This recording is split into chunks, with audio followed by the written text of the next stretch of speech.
Brian Murray grips the railing of the Stellar Horizons observation deck. Knuckles white as another barb from the Katarian crew stings his ears. He's used to the mockery, but today it cuts deeper. The lone human engineer aboard this alien vessel, Brian has endured months of snide comments about humanity's primitive nature. He grits his teeth, focusing on the stars beyond the viewport instead of the laughter behind him. A sharp voice cuts through the chatter. "Human, stop daydreaming and get to work. Those maintenance checks won't do themselves." It's Elva, the Katarian scientist, who seems to take particular joy in Brian's discomfort. Brian nods curtly and heads for the neglected lower decks. The hum of the ship's engines grows louder as he descends, matching the thrumming of his pulse. He's always found solace in the ship's forgotten corners, away from judgmental eyes. As he rounds a corner, his tool belt clanking against his hip, Brian notices something odd. A section of wall paneling sits slightly ajar, revealing a hidden compartment. Curiosity piqued, he pries it open further. His breath catches. Within the compartment lies a small, deactivated spacecraft of unknown origin. Its sleek lines and unfamiliar markings speak of advanced technology, far beyond even Tarian capabilities. A crackle in his earpiece startles him.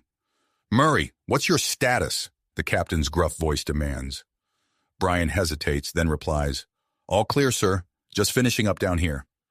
"Good. Return to your quarters immediately. That's an order." The urgency in the captain's tone only fuels Brian's curiosity. Against his better judgment, he steps into the hidden ship. The interior is dark, save for a faint blue glow emanating from what appears to be a control room. Brian's eyes widen as he takes in the advanced displays and unfamiliar consoles. At the center stands a pedestal, upon which rests an ornate sword. Brian approaches, mesmerized by the intricate circuitry running along the blade. It pulses with an inner light, as if alive. He reaches out, fingers trembling. The moment he touches the hilt, the ship comes alive. Screens flicker to life, bathing the room in pulsing blue light.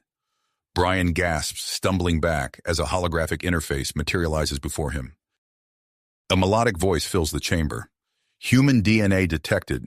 Initiating interface protocol." On the stellar horizon, alarms blare. The Katarian crew rushes to the observation windows, watching in stunned silence as the ancient ship awakens. Inside, Brian stands transfixed as the AI speaks again. "Welcome, human. This vessel is a long-lost exploration ship from Earth's technologically advanced past. The sword you hold is the key to our vast database of lost human knowledge and technology." Brian's mind reels. Earth had achieved this level of advancement and lost it.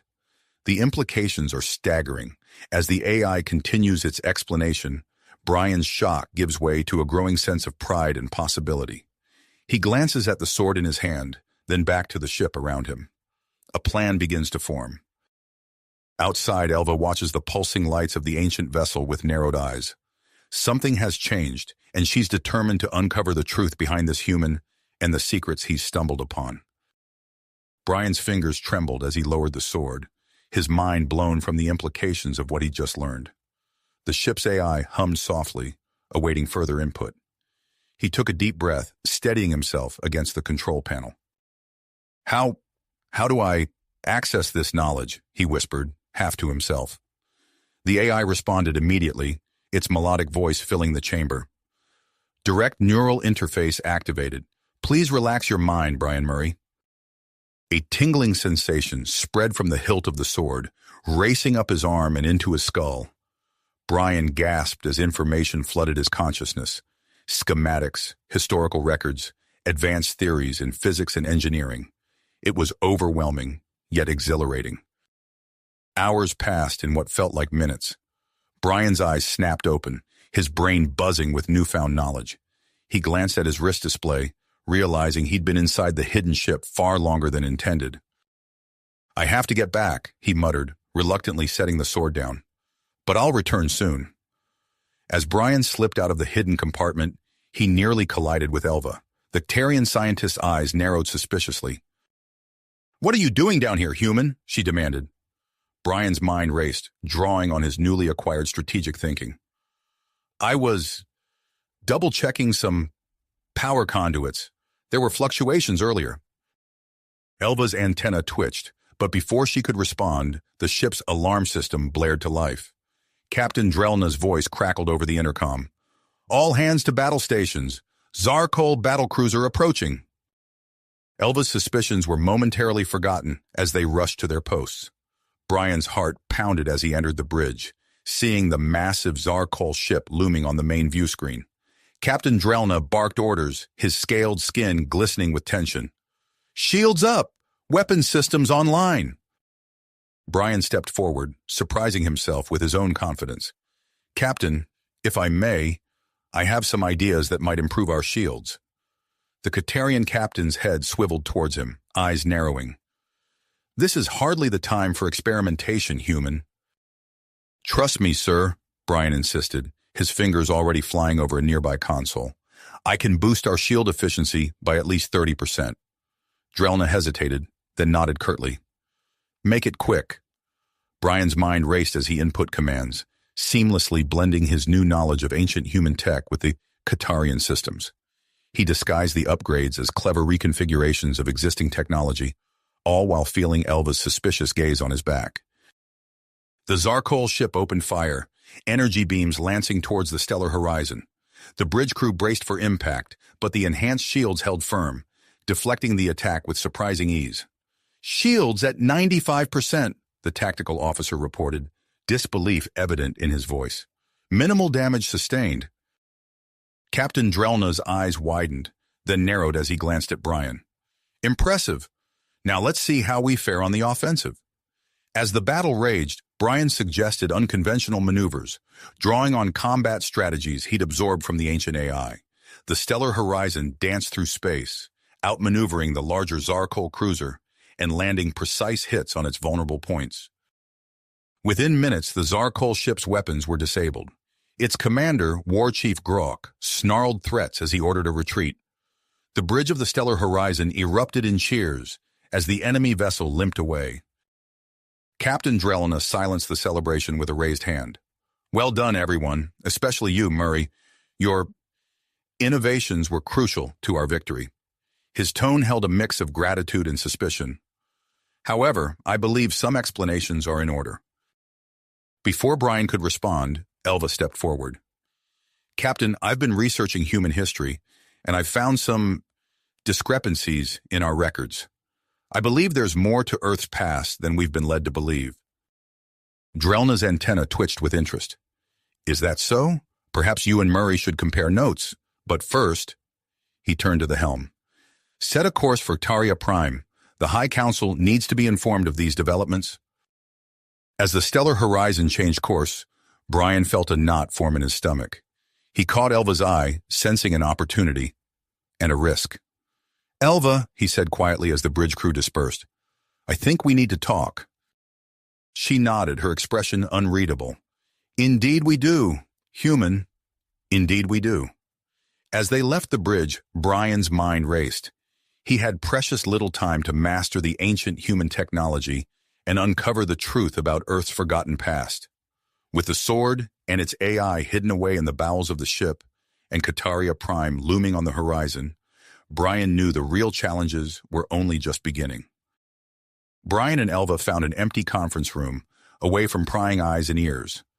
As the door slid shut behind them, Brian took a deep breath, steeling himself for the conversation ahead. "I know you've been watching me," he began, meeting Elva's intense gaze. "And I think you've realized there's more to humanity's past than what's in the official records." Elva's antennae twitched, a sign of both curiosity and caution. "Indeed, your sudden improvements in engineering have not gone unnoticed. Care to explain?" Brian hesitated, weighing his options. Finally, he decided on a calculated risk. "I've discovered something, Elva, something that could change everything we thought we knew about Earth's history." Over the next few hours, as the stellar horizon cruised towards Kataria Prime, Brian shared a carefully edited version of his discovery. He omitted mention of the sword and AI, instead focusing on the implications of advanced human technology. Elva listened intently, her initial skepticism giving way to genuine fascination. "This is extraordinary," she said at last. "But why tell me?" "Because I need an ally," Brian replied. someone who understands the importance of this discovery. Will you help me? After a moment's consideration, Elva nodded. I will, but we must tread carefully. With Elva's cautious support, Brian intensified his efforts to master the ancient technology. During his off-duty hours, he retreated to a secluded maintenance bay, using the pretense of personal projects to mask his true activities. Area, he whispered, activating the sword's AI. Show me more about propulsion systems. The AI's melodic voice filled the small space as holographic schematics materialized before him. Certainly, Brian. Let's begin with the basics of gravitic field manipulation. Days passed in a blur of learning and secret practice. Brian's mind expanded with knowledge of weaponry, energy manipulation, and engineering feats far beyond current galactic standards.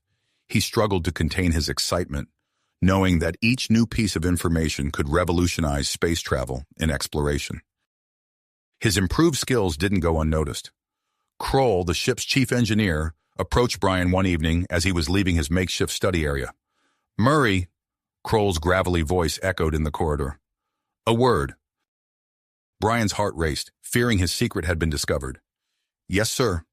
Kroll's four eyes blinked in rapid succession, a sign of excitement in his species. Your recent suggestions for improving power distribution were impressive.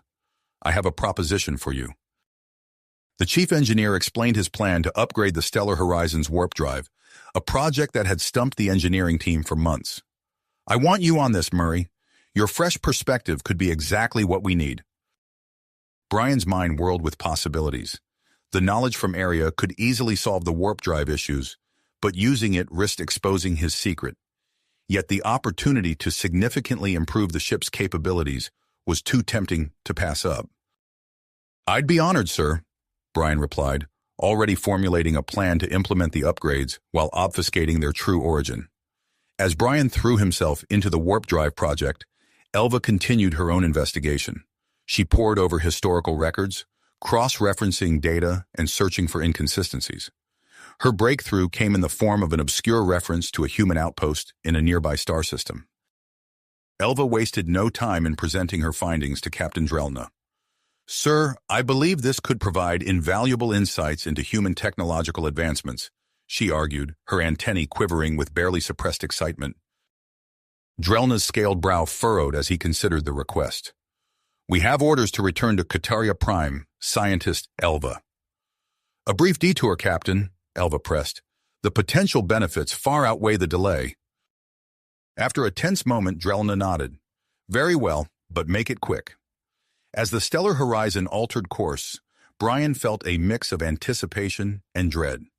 The ship's sensors soon detected an unusual energy signature emanating from a small, barren moon orbiting a gas giant. Brian's pulse quickened as he recognized the similarities to his sword's energy patterns.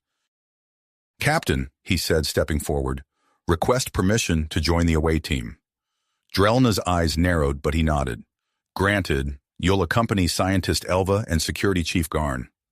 The shuttle ride to the moon's surface was tense with unspoken questions and suspicions. As they touched down, Brian's hand instinctively went to the concealed sword at his hip. The barren landscape gave no hint of the secrets that lay beneath. It was Elva who spotted the entrance first, a barely visible seam in the rocky surface. As they approached, ancient mechanisms whirred to life, revealing a vast underground complex. The team cautiously entered, their footsteps echoing in the cavernous space. Suddenly, a high-pitched whine filled the air. Automated defense systems, dormant for millennia, sprang to life. Take cover, Garn shouted, raising his weapon. Energy bolts ricocheted off the walls, impervious to the Katarians' return fire. Brian knew he had to act. Drawing his sword, he stepped into the open. Area, he commanded. Deactivate the defenses. The AI responded instantly. A pulse of energy radiated from the sword, and the defense systems fell silent.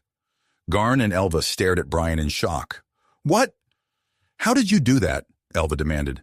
Before Brian could respond, a massive door at the far end of the chamber began to open. The team approached cautiously, weapons at the ready. As the door slid aside, it revealed a sight that took their breath away. Row upon row of sleek humanoid armor suits stood silent, their surfaces gleaming as if newly forged. Each was a masterpiece of engineering, filled with advanced weaponry and defensive systems. Brian stepped forward, drawn by an inexorable pull. As he approached the nearest suite, its chest plate slid open in silent invitation. He hesitated for a moment, then climbed inside. The suit sealed around him, interfacing seamlessly with his sword. Information flooded his mind as the armor's systems came online. He felt invincible, connected to a legacy of human achievement he'd never imagined possible.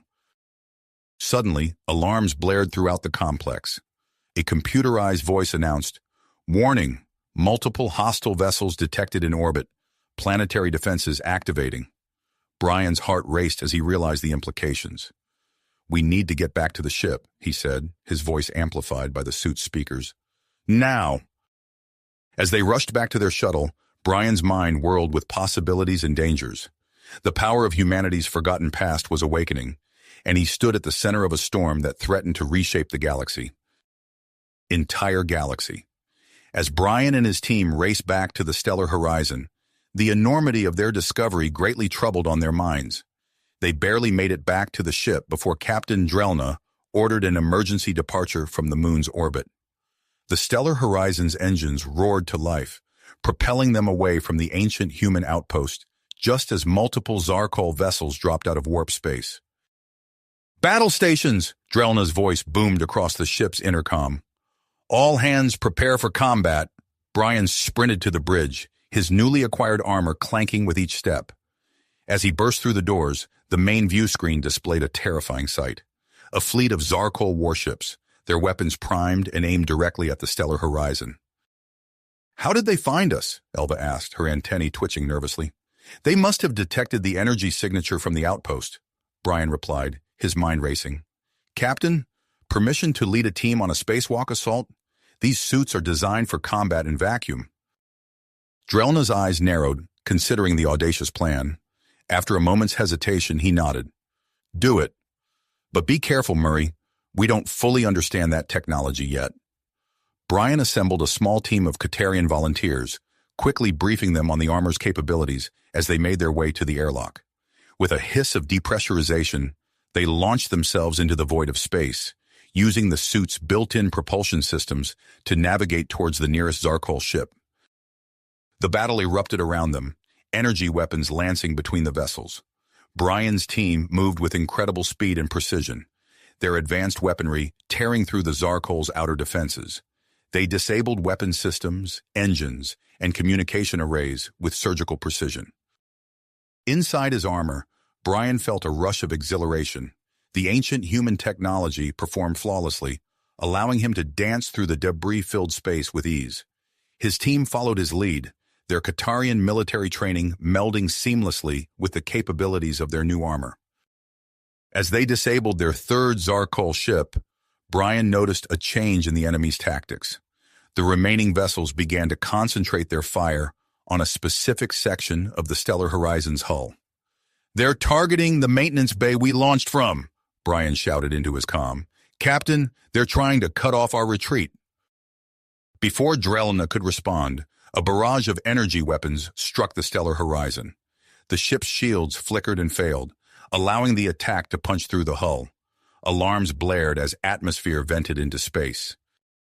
"All units, return to the ship immediately," Drelna ordered. "We've sustained heavy damage." Brian and his team raced back to the stellar horizon, propelling themselves through the newly formed breach. As they passed through the shimmering emergency force field, Brian's eyes widened in shock. The ancient sword at his hip was pulsing with an intense blue light, growing brighter by the second.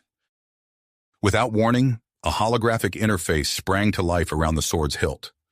Brian's mind filled with new information, revealing a hidden function of the weapon. It wasn't just a sword, it was a key to unlocking unimaginable power.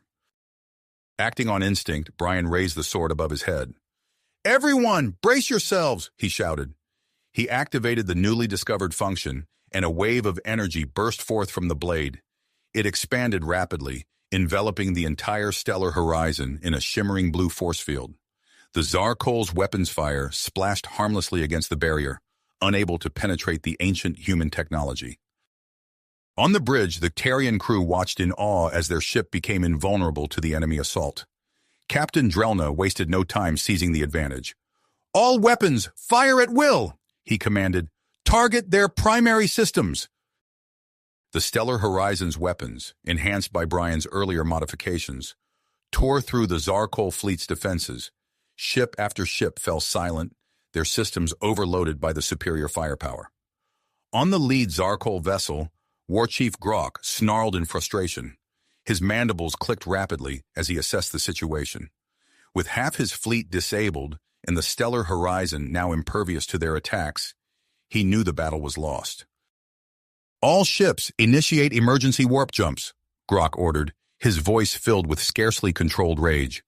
"We will return, and the galaxy will tremble before the might of the Zarkol." As the enemy fleet retreated, the Qatarian crew erupted in celebration. Cheers echoed through the corridors of the Stellar Horizon, with Brian's name on everyone's lips. In the aftermath of the battle, Brian worked alongside the Qatarian engineers to repair the hull breach. As he maneuvered a piece of plating into place, his armor's sensors detected an anomaly. Hidden behind a damaged panel, he discovered a small compartment containing several data crystals of obvious human origin. Brian's heart raced as he realized the implications of this find. These crystals could hold the key to unlocking more of humanity's lost knowledge, and perhaps the location of other hidden outposts. As the repair work continued, Captain Drelna called a meeting of his senior staff. They gathered in the conference room, tension thick in the air. Brian stood at attention, acutely aware of the power he now wielded and the questions it raised. Drelna's gaze swept across the room, lingering on Brian for a moment before addressing the group. "We find ourselves at a crossroads," he began. "The discovery of this human technology has implications far beyond our original mission. We must decide our next course of action carefully." Elva stepped forward, her eyes shining with excitement. "Captain, the data we've gathered from the outpost in these new crystals is fascinating. It hints at a vast conflict in Earth's past, one that led to the fall of their empire. I believe this ancient enemy might still pose a threat to the galaxy. We have a responsibility to uncover more of this technology. It could be crucial for our future defense." Security Chief Garn frowned, his four eyes blinking in rapid succession. "With all due respect, Scientist Elva, we must proceed with caution. Possessing such advanced technology could draw unwanted attention, not just from other species, but from our own government as well. I recommend we return to Qataria Prime immediately and report our findings to the High Council." As the debate intensified, the ship's sensors chimed an alert. The tactical officer's voice cut through the discussion. "Captain, we're detecting an unusual energy signature from a nearby star system. It's similar to the outpost we just left, and..." He paused, glancing at Brian. "It also bears similarities to Murray's sword." The room fell silent as the implication sank in. Another human outpost, possibly with even more advanced technology, lay within their reach. But pursuing it would mean defying their orders to return to Qataria Prime. Brian felt the weight of all eyes upon him. He knew that his next words could shape the course of not just the Stellar Horizons mission, but potentially the future of the galaxy itself. As he opened his mouth to speak, the sword at his hip pulsed once more, a silent reminder of the power and responsibility he now carried. Bore. The weight of the decision pressed upon him, but a clarity of purpose filled his mind. "Captain," Brian said, his voice steady and resolute, "I propose a compromise. We investigate this new energy signature while simultaneously preparing a detailed report for the Qatarian High Council. This way, we can explore the potential of this human technology while still adhering to our protocols." Captain Drelna's four eyes blinked rapidly as he considered the proposal. After a moment of tense silence, he nodded. "Agreed, but we proceed with caution. This mission has already veered far from its original course." The Stellar Horizon altered its trajectory, setting a course for the mysterious energy signature. As they approached the coordinates, the ship's sensors revealed a staggering sight: a massive ring world orbiting a neutron star, dwarfing any structure the Qatarians had ever encountered. "By the Ancient Ones," Elva whispered, her antennae quivering with excitement, "the scale of this construct is impossible." Brian worked tirelessly with the engineering team, integrating the data from the recovered crystals into the Stellar Horizon systems. The ship's capabilities expanded exponentially, its sensors piercing the intense gravitational distortions surrounding the neutron star, while its weapons and propulsion systems underwent radical improvements. As they entered the Ringworld's atmosphere, a hail of energy weapons erupted from hidden emplacements.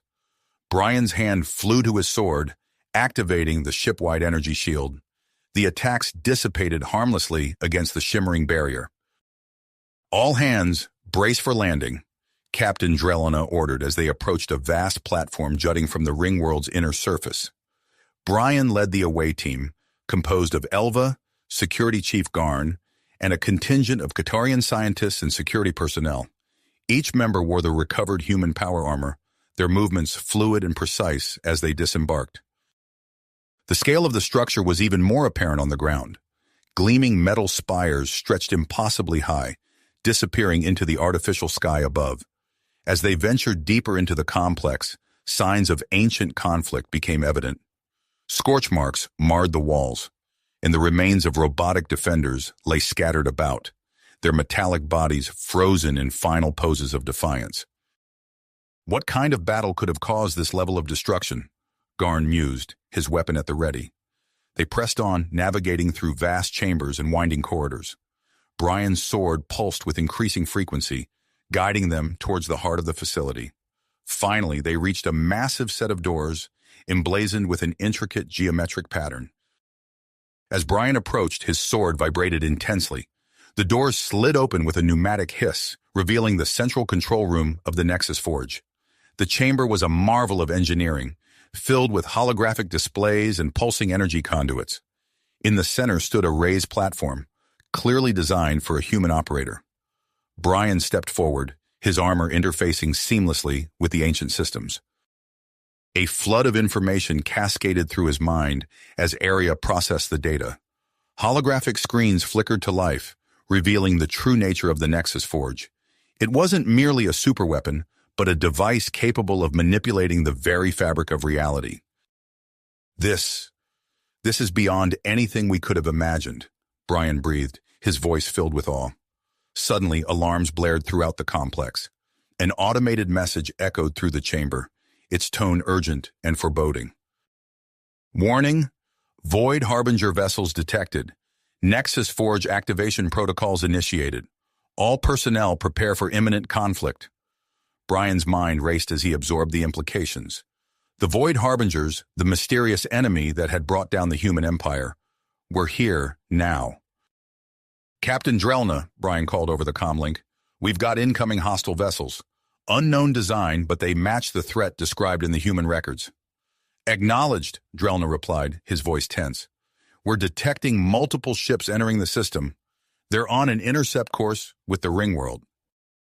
Brian's fingers flew over the Nexus Forge's controls, desperately trying to decipher its activation sequence. The entire structure hummed with building energy, the neutron star at its center pulsating with increasing intensity. "Elva Garn, I need you to coordinate with the Stellar Horizons crew. We may have to repel borders if these Void Harbingers make it past the outer defenses." As his teammates rushed to organize their forces, Brian focused on the task at hand. The Nexus Forge's systems were incredibly complex, far beyond even the advanced human technology he had encountered so far. But with each passing moment, more of its functions became clear to him. Outside, the Stellar Horizon took up a defensive position, its newly enhanced weapons primed and ready. Captain Drellna's voice crackled over the comm once more. "Murray, whatever you're planning to do with that forge, do it fast. Those ships are unlike anything we've ever seen. Our weapons might not be enough to hold them off for long." Brian gritted his teeth, pushing himself to the limit as he interfaced with the Nexus Forge. The fate of the Stellar Horizon, its crew, and perhaps the entire galaxy now rested on his ability to unlock the full potential of humanity's greatest creation. As the first wave of Void Harbinger ships entered weapons range, Brian felt a sudden shift in the Forge's energy output. A new set of controls materialized before him, pulsing with possibility. He reached out, his hand hovering over the shimmering interface, ready to unleash the power of the Nexus Forge against the ancient enemy of humanity. Humanity.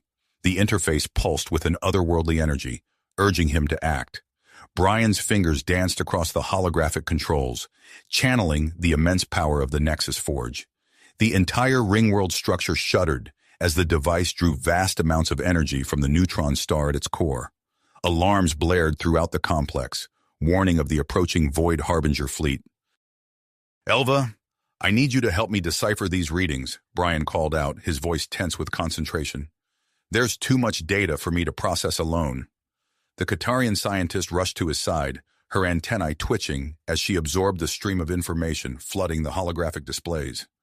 "These energy signatures are unlike anything I've ever seen," she muttered, her fingers flying over a nearby console.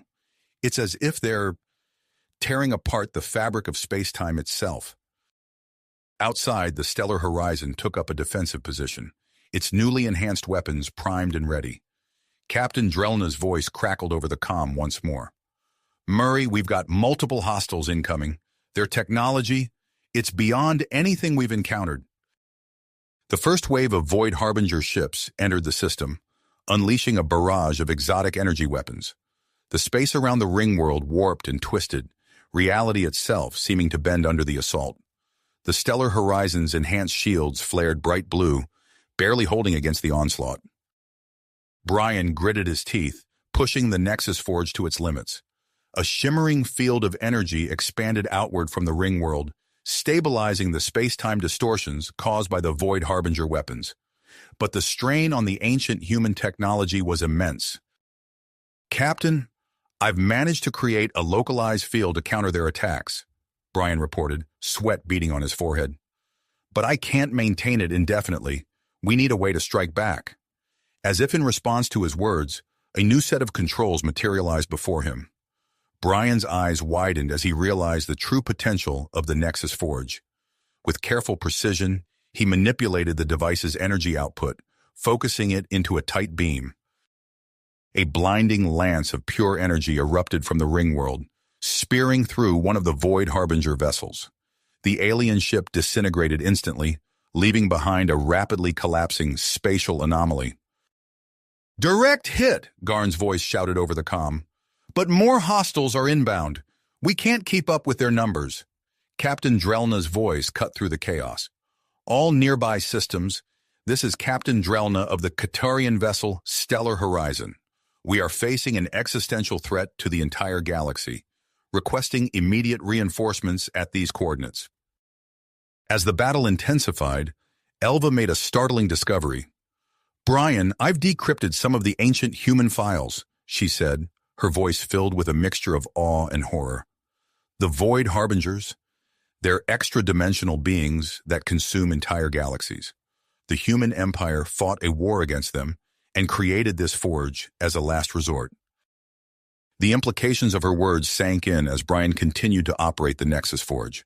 He realized that their actions here could determine the fate of not just their own lives, but countless civilizations across the galaxy.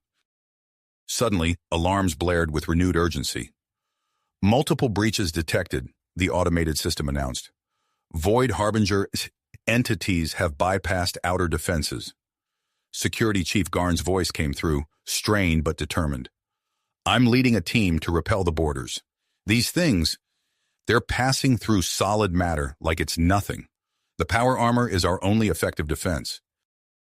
As Garn and his team engaged the ethereal Void Harbinger borders in close-quarters combat throughout the facility, Brian focused on pushing the Nexus Forge to its limits. In a moment of desperate inspiration, he reconfigured the device's energy matrix, creating a small artificial singularity at the edge of the system. The gravitational anomaly began to pull in several Void Harbinger ships, buying precious time for the defenders. But the strain on the ring-world systems was immense. Power conduits overloaded and exploded, sending showers of sparks cascading through the control room. "Brian, we can't keep this up," Elva shouted over the din of battle. "The ring world's structural integrity is failing. We need a new strategy." As if in answer to her plea, long-range sensors detected a new group of ships entering the system. Brian's heart raced, fearing reinforcements for the Void Harbingers. But to everyone's surprise, The newcomers were a joint task force of Katarian and Zarkal vessels. Captain Drelna's voice crackled over the comm, a note of disbelief in his tone. "Is that War Chief Grok leading the fleet?" Indeed, the Zarkal commander had rallied a portion of both races' forces, recognizing the greater threat posed by the Void Harbingers. The tide of battle began to shift as the reinforcements engaged the enemy, their weapons enhanced by the data Brian had shared earlier. But even with the additional firepower, the Void Harbingers pressed their attack relentlessly. Brian knew they needed a decisive blow to end the conflict before the ring world was torn apart. An idea formed in his mind, dangerous and potentially catastrophic, but perhaps their only hope. He turned to Elva, his eyes blazing with tenacity. "I think I know how we can end this," he said, his voice low and intense. "But it's going to take everything we've got." As Elva listened to his plan, her antennae quivered with a mixture of fear and excitement. The destiny of the universe hung in the balance, and the next few moments would determine whether they would live to see another day or be consumed by the void. Void that awaited them beyond. Brian took a deep breath, steeling himself for what was to come. "Elva, I need you to monitor the ring world's structural integrity. Garn, keep those borders at bay. We're about to push this thing to its absolute limit." As Brian's fingers danced across the Nexus Forge's controls, a familiar voice crackled over the comm system. "This is Captain Drelna. We've got reinforcements incoming." Brian's eyes widened as he saw the sensor readings. A joint task force of Katarian and Zarkal vessels surged into the system, led by none other than War Chief Grok himself. The Zarkal commander's gravelly voice filled the command center. "Stellar Horizon, this is War Chief Grok.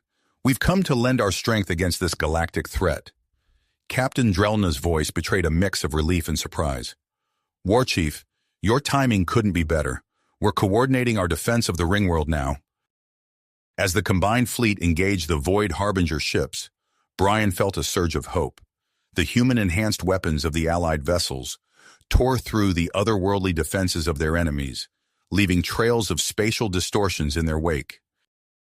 But the Void Harbingers pressed on relentlessly, their ethereal forms passing through solid matter as they boarded the Ringworld.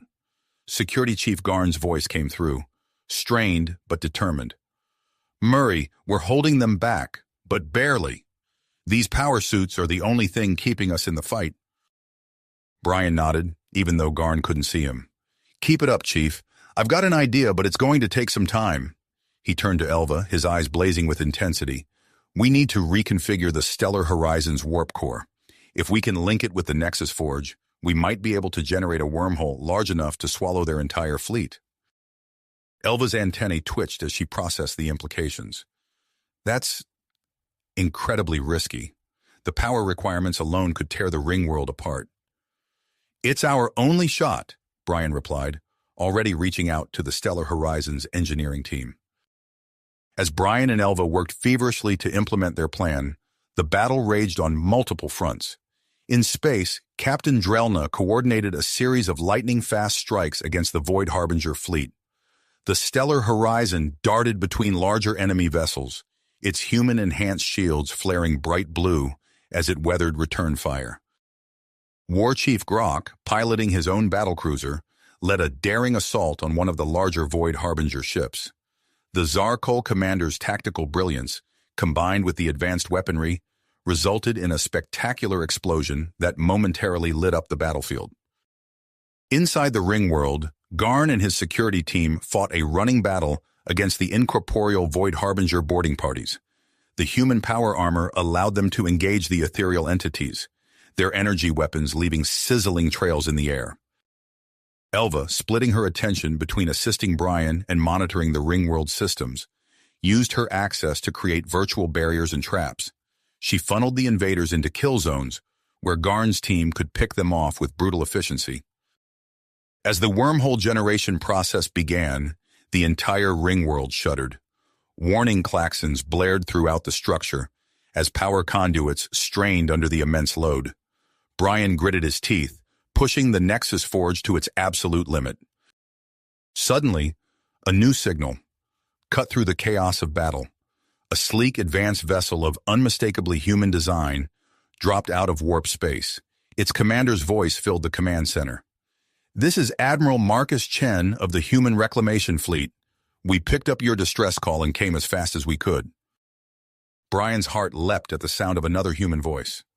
"Admiral Chen, this is Brian Murray. We're attempting to generate a wormhole large enough to banish the Void Harbinger fleet, but we're struggling with the calculations." "Understood, Murray. I'm transmitting our data on Void Harbinger weaknesses now. Let's finish what our ancestors started." With Admiral Chen's expertise, Brian fine-tuned the wormhole generation process. The fabric of space-time began to warp and twist, a swirling vortex of unimaginable power forming at the center of the battlefield. The Void Harbingers, sensing the impending threat, intensified their assault.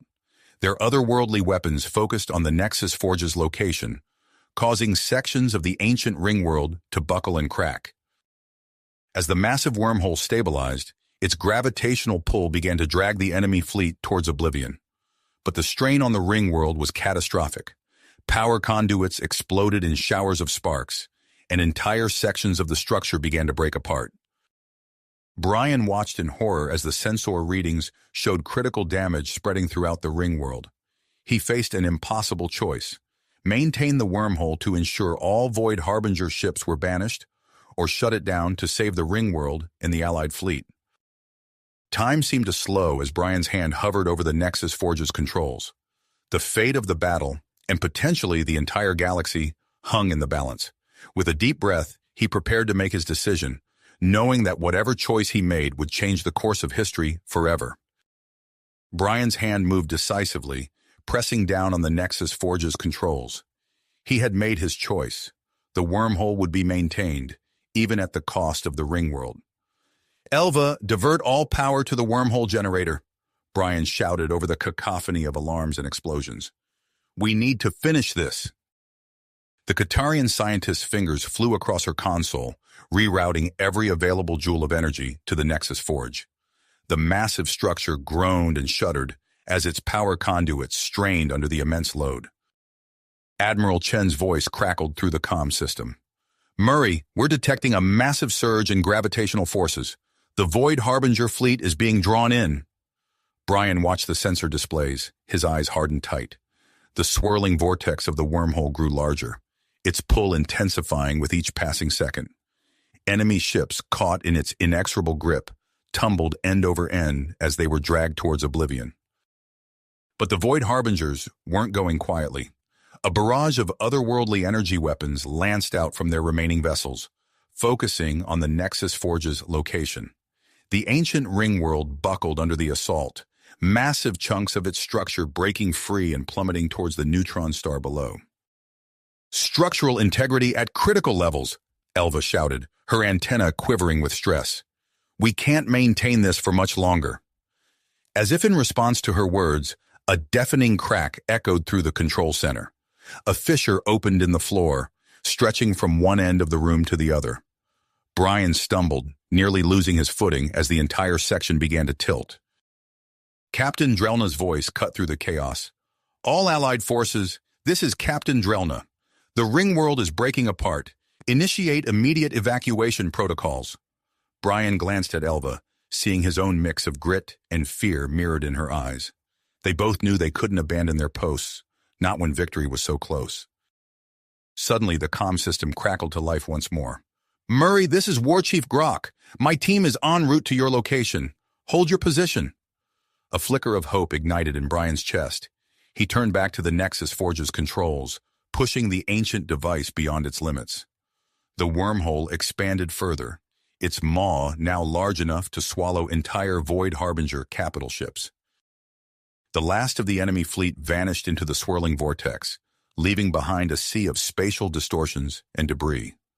Brian allowed himself a moment of grim satisfaction before the reality of their situation came crashing back. "Elva, initiate the self-destruct sequence," he said, his voice hoarse. "We can't let this technology fall into the wrong hands."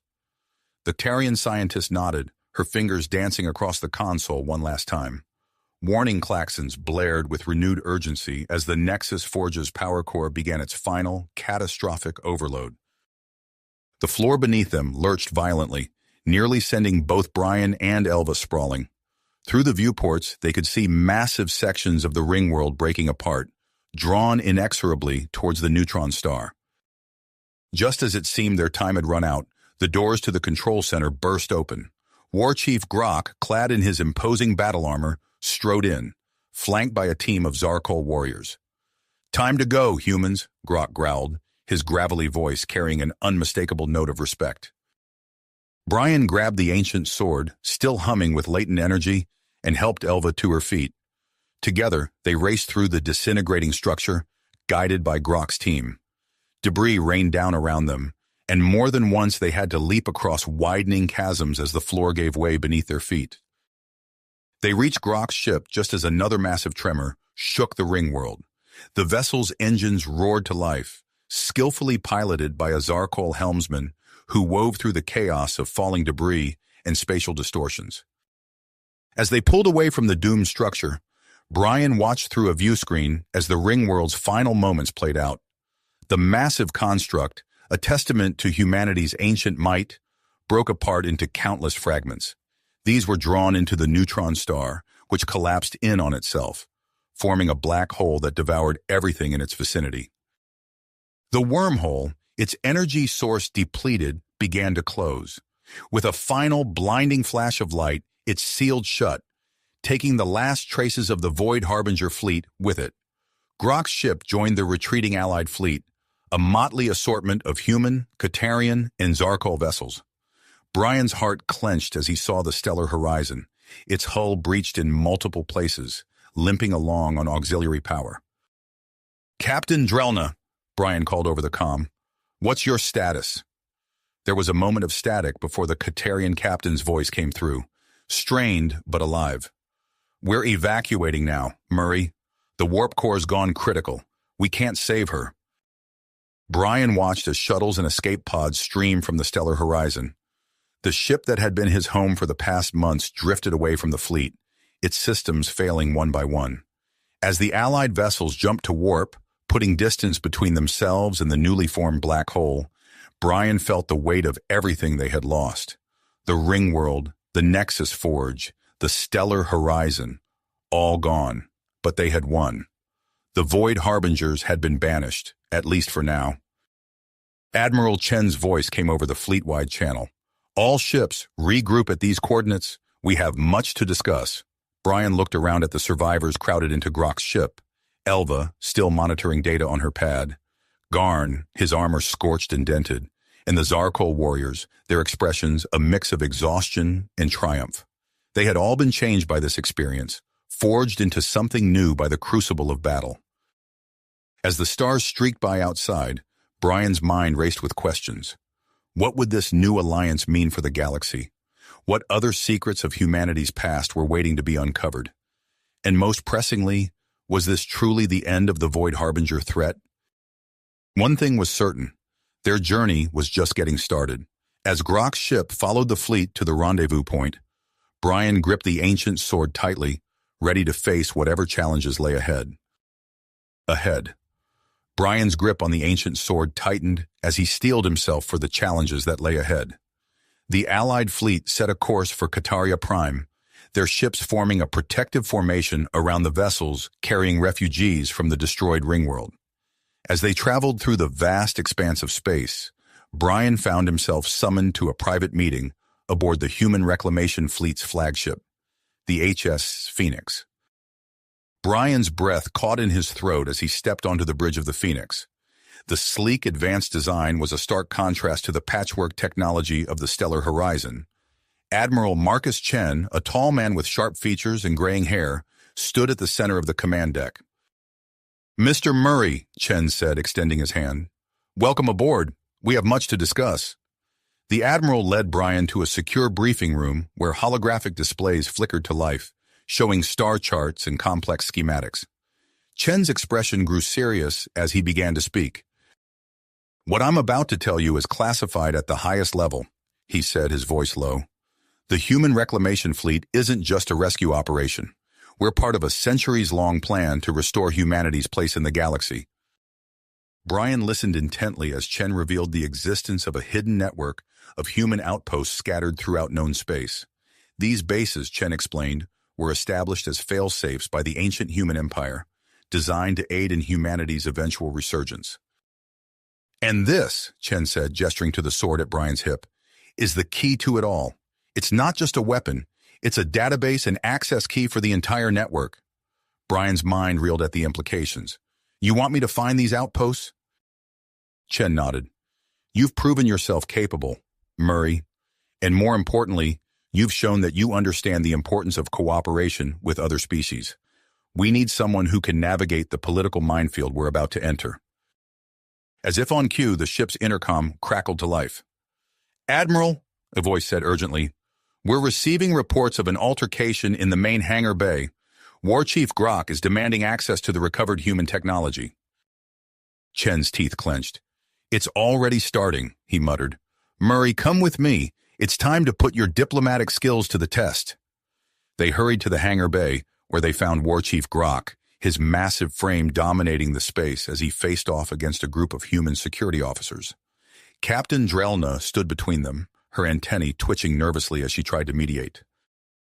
The Zarkol shed blood alongside your people, Grok growled, his voice echoing through the bay. We have earned the right to share in the spoils of victory. Brian stepped forward, holding up his hands in a placating gesture. War Chief, no one is denying your people's contribution, but this technology is dangerous if misused. We need time to study it properly. Grok's eyes narrowed, but before he could respond, alarms blared throughout the ship. Captain Drelna's communicator chirped, and her eyes widened as she listened to the message. We're detecting an anomaly in a nearby star system, she announced, her voice tight with concern. The readings, they're similar to the Void Harbinger ships. A hush fell over the hangar bay. Brian felt a chill run down his spine as he processed the implications. They're not all gone, he said quietly. Admiral Chen stepped forward, his face grim. We need to investigate this immediately. If there are more Void Harbingers out there, we can't risk them regrouping. Brian nodded, an idea forming in his mind. Sir, if I may, we should divert the fleet to check it out. And if there's a human outpost in that system, we might find something to help us against the Harbingers.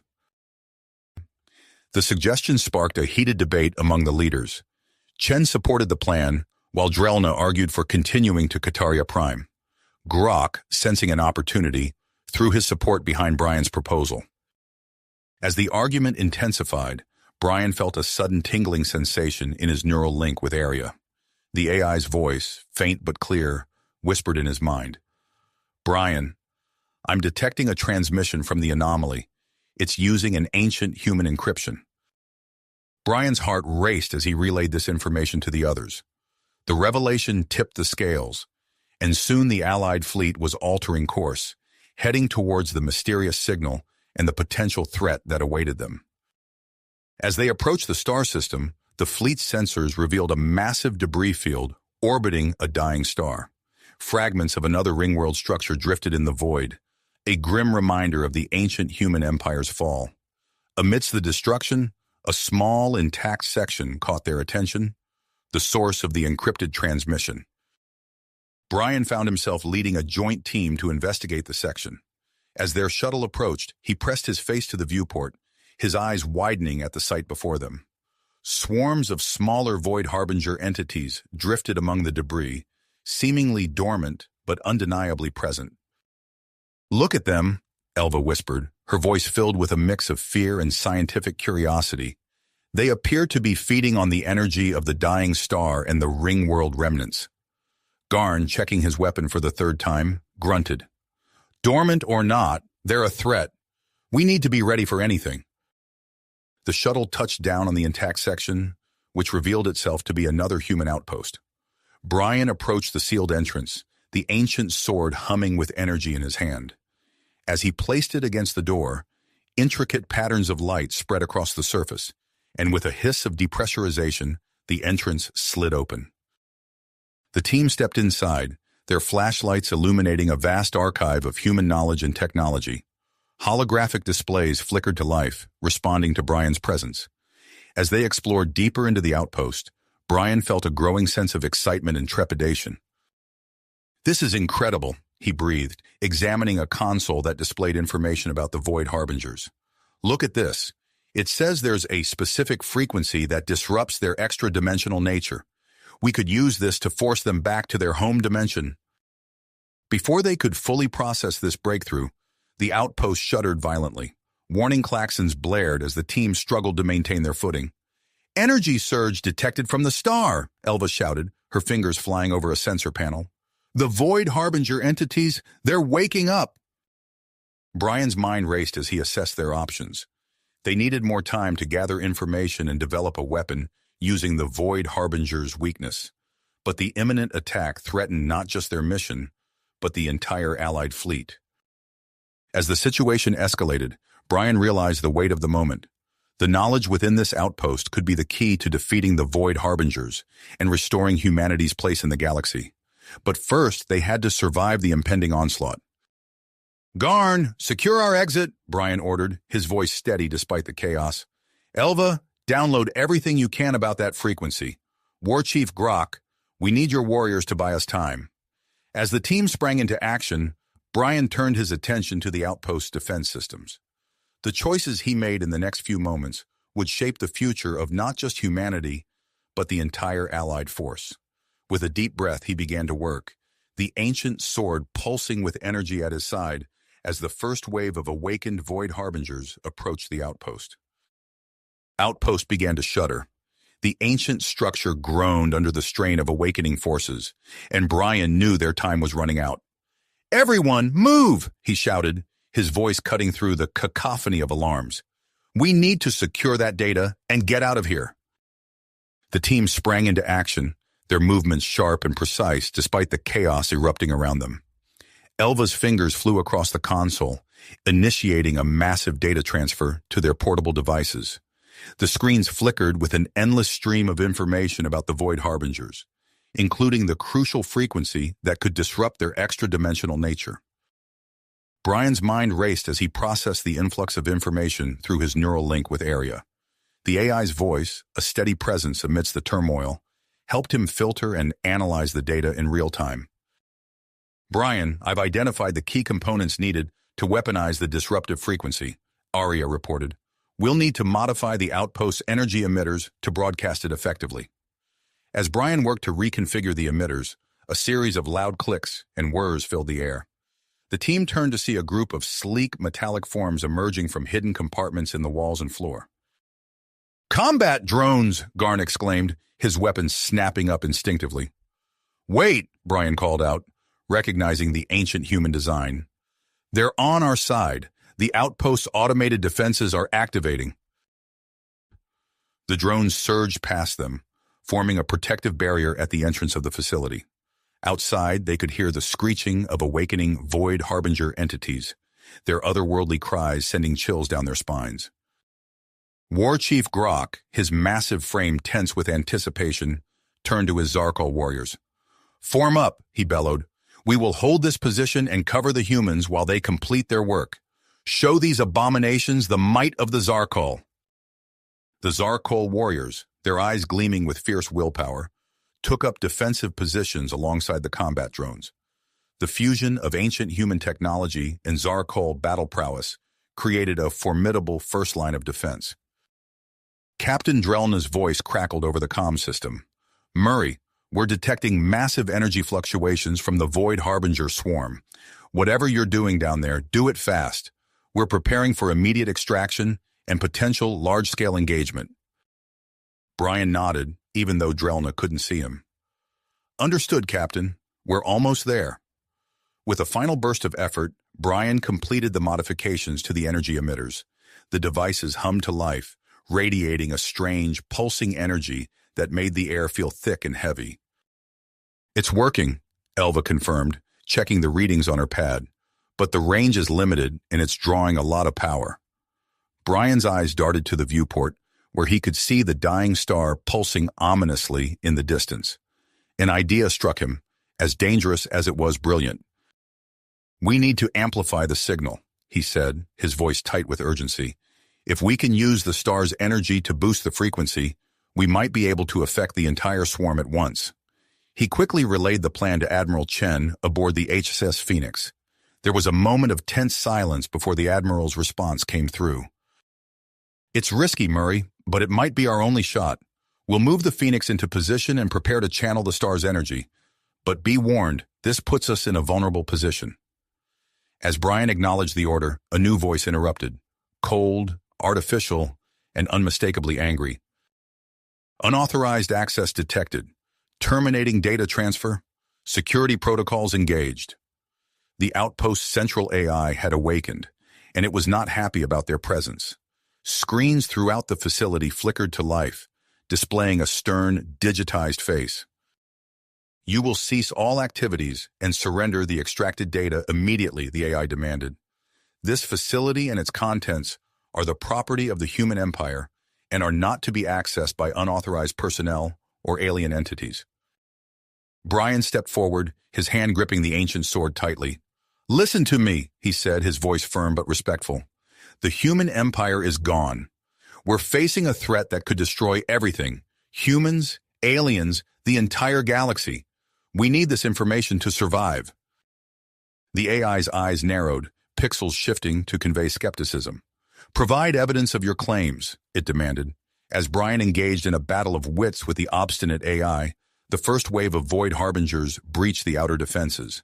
The sound of weapons fire and inhuman shrieks filled the air as War Chief Grok led the counterattack. "For the Alliance!" Grok roared, his massive form a blur of motion as he cut down Void Harbinger entities with a combination of brute strength and newly acquired human weaponry. The skirmish outside was a testament to the potential of their newfound alliance. Human combat drones provided covering fire, while Zarakol warriors engaged in close combat. Qatarian sharpshooters picked off targets from elevated positions, their accuracy unmatched. In orbit, Captain Drelna made a critical decision. "All Qatarian vessels, form a defensive perimeter around the HSS Phoenix," he ordered. "We must protect it at all costs while it prepares to amplify the disruptive frequency." The Tarian ships moved into position, their sleek forms creating a protective bubble around the human flagship. This act of trust and cooperation marked a significant shift in the Alliance's dynamics, one that would have far-reaching consequences. Back in the outpost, Brian finally broke through the AI's defenses. His knowledge of human history, combined with the sword's interface, allowed him to present a compelling case for their mission. The AI's expression softened, pixels rearranging to show understanding. "Very well," it conceded. "I will release the data and assist in your mission. But be warned, this facility cannot fall into enemy hands. I am initiating a self-destruct sequence that will activate upon your departure." With the AI now an ally, the team worked quickly to gather the remaining data and prepare for evacuation. Brian activated the modified emitters, creating a temporary safe zone around their escape route. "Everyone, move out!" Brian shouted as the first extraction shuttles arrived. "We've got what we came for." The team fought their way through waves of Void Harbingers, their retreat covered by the remaining automated defenses and War Chief Grok's forces. As they boarded the shuttles, Brian could see the HSS Phoenix moving into position near the dying star, preparing for the risky maneuver that could turn the tide of battle. As the extraction shuttles raced towards the Allied fleet, Brian knew that the real challenge was just beginning. The information they had gathered could change the course of the war against the Void Harbingers, but first they had to survive the impending confrontation. The shuttles docked with the Allied ships just as Admiral Chen's voice came over the comms. "All ships brace for impact. We're about to broadcast the amplified frequency. May the stars be with us all." The amplified frequency burst forth from the HSS Phoenix, a wave of energy that rippled through space. Brian watched from the viewport as the Void Harbinger swarm writhed and convulsed, their extra-dimensional forms destabilizing under the assault. The Allied fleet held their breath, waiting to see if their gambit would pay off. As the energy wave dissipated, the swarm began to collapse in on itself. Void Harbinger entities blinked out of existence, forced back to their home dimension. The remaining fragments of the ring world glowed with residual energy, a testament to the power they had just unleashed. "It worked," Elva breathed, her eyes wide with a mixture of awe and relief. Brian allowed himself a moment of satisfaction before turning to the task at hand.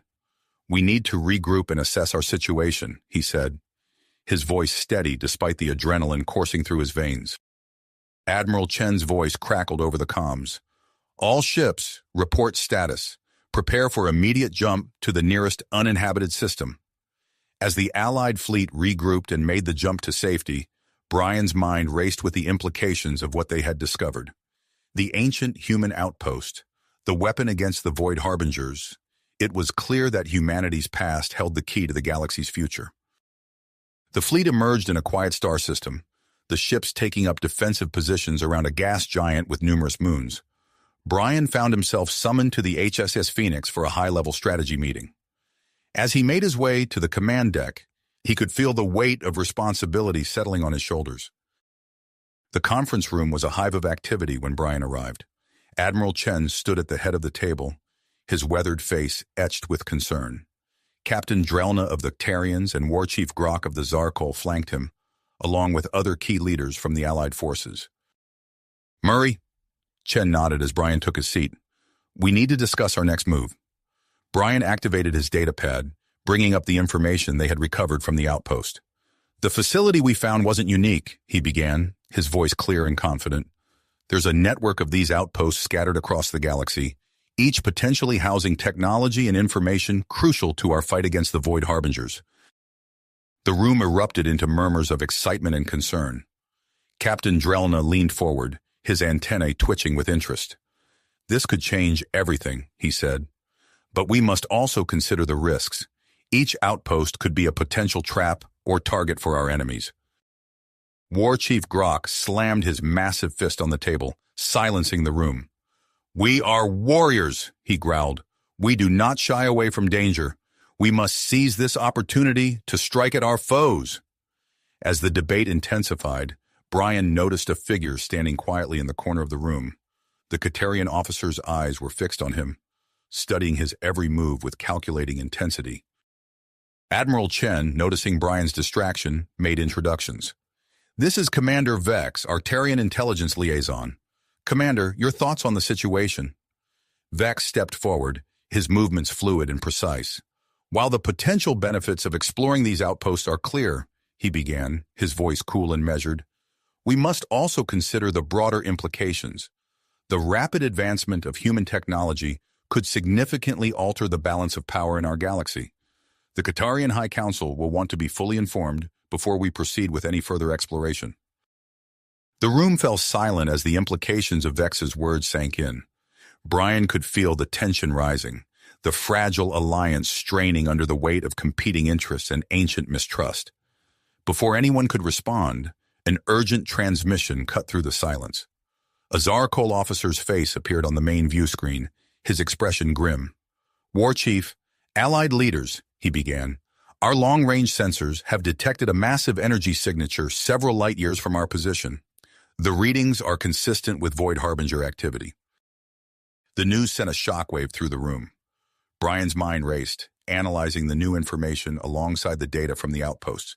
He turned to Area, the AI's presence a comforting constant in his neural link. Area cross-referenced the energy signature's location with the outpost network data. He sub-vocalized. The AI's response was almost instantaneous. "Analysis complete. There is a human outpost in close proximity to the detected energy signature." Brian stood, drawing the attention of the room. "We have an opportunity here," he said, his voice cutting through the tension. "A chance to investigate both this new Void Harbinger threat and another human outpost.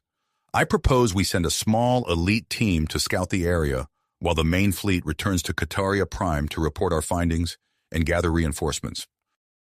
The room erupted into heated discussion. Admiral Chen raised his hand for silence, his eyes fixed on Brian. "It's a risk," he said slowly, "but one that could pay off enormously. What do you propose, Murray?" Brian outlined his plan quickly and concisely.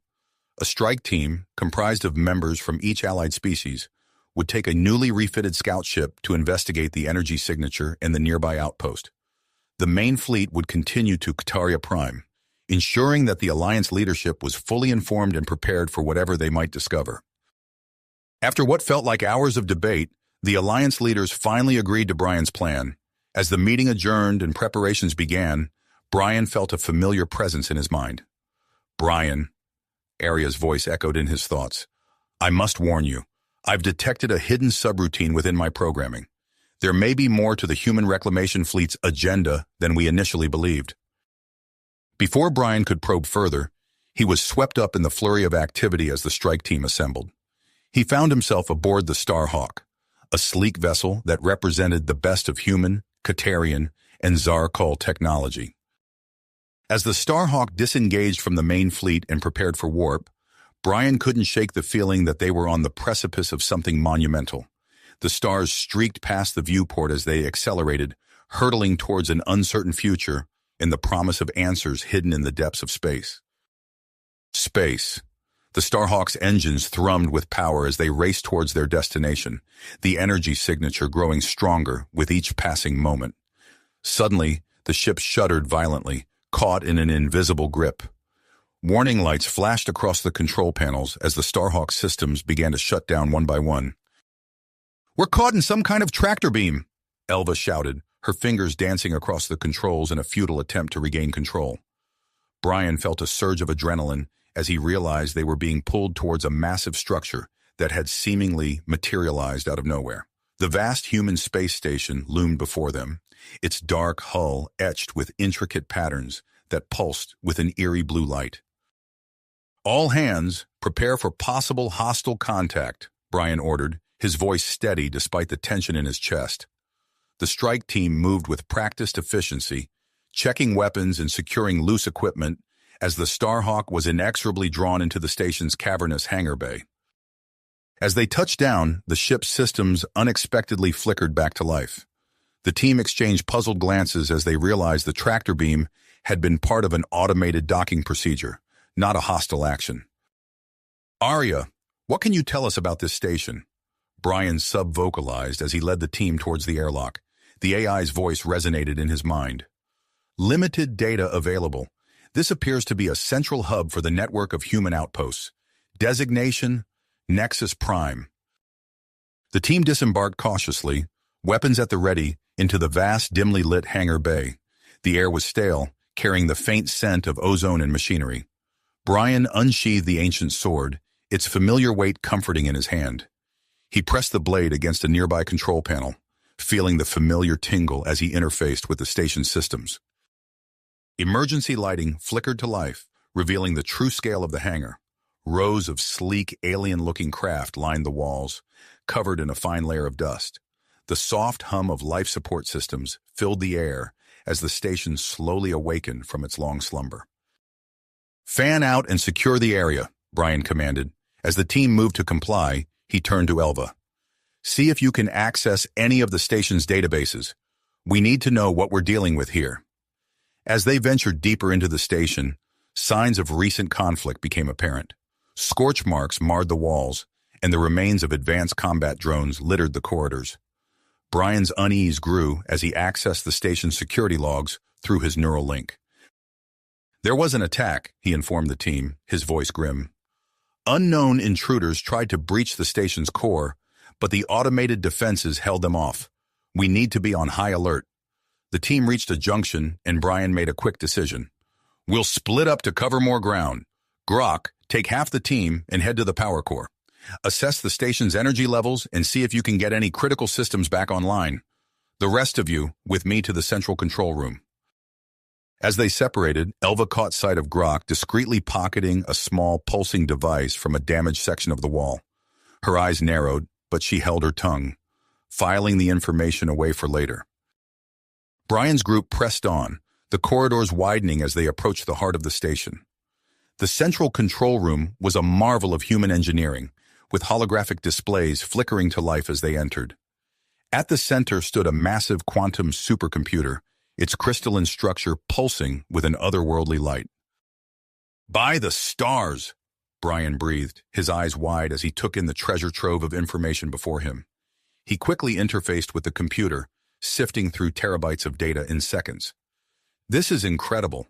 Detailed files on the Void Harbingers, their origins, capabilities, weaknesses. This could change everything. As Brian initiated the download of this critical information, alarms suddenly blared throughout the station. The energy signature they had detected earlier spiked dramatically, and multiple Void Harbinger vessels emerged from subspace surrounding Nexus Prime. "It's a trap!" Elva shouted, her fingers flying over a nearby console. "They used the energy signature as bait to lure us here." Before Brian could respond, War Chief Grok's voice crackled over the comms, his tone uncharacteristically manic. "The glory of the Zarkol Empire shall be restored. This station is the key to our dominance." Brian's blood ran cold as he realized the implications. "Grok, stand down. Whatever you're planning, it's not worth it."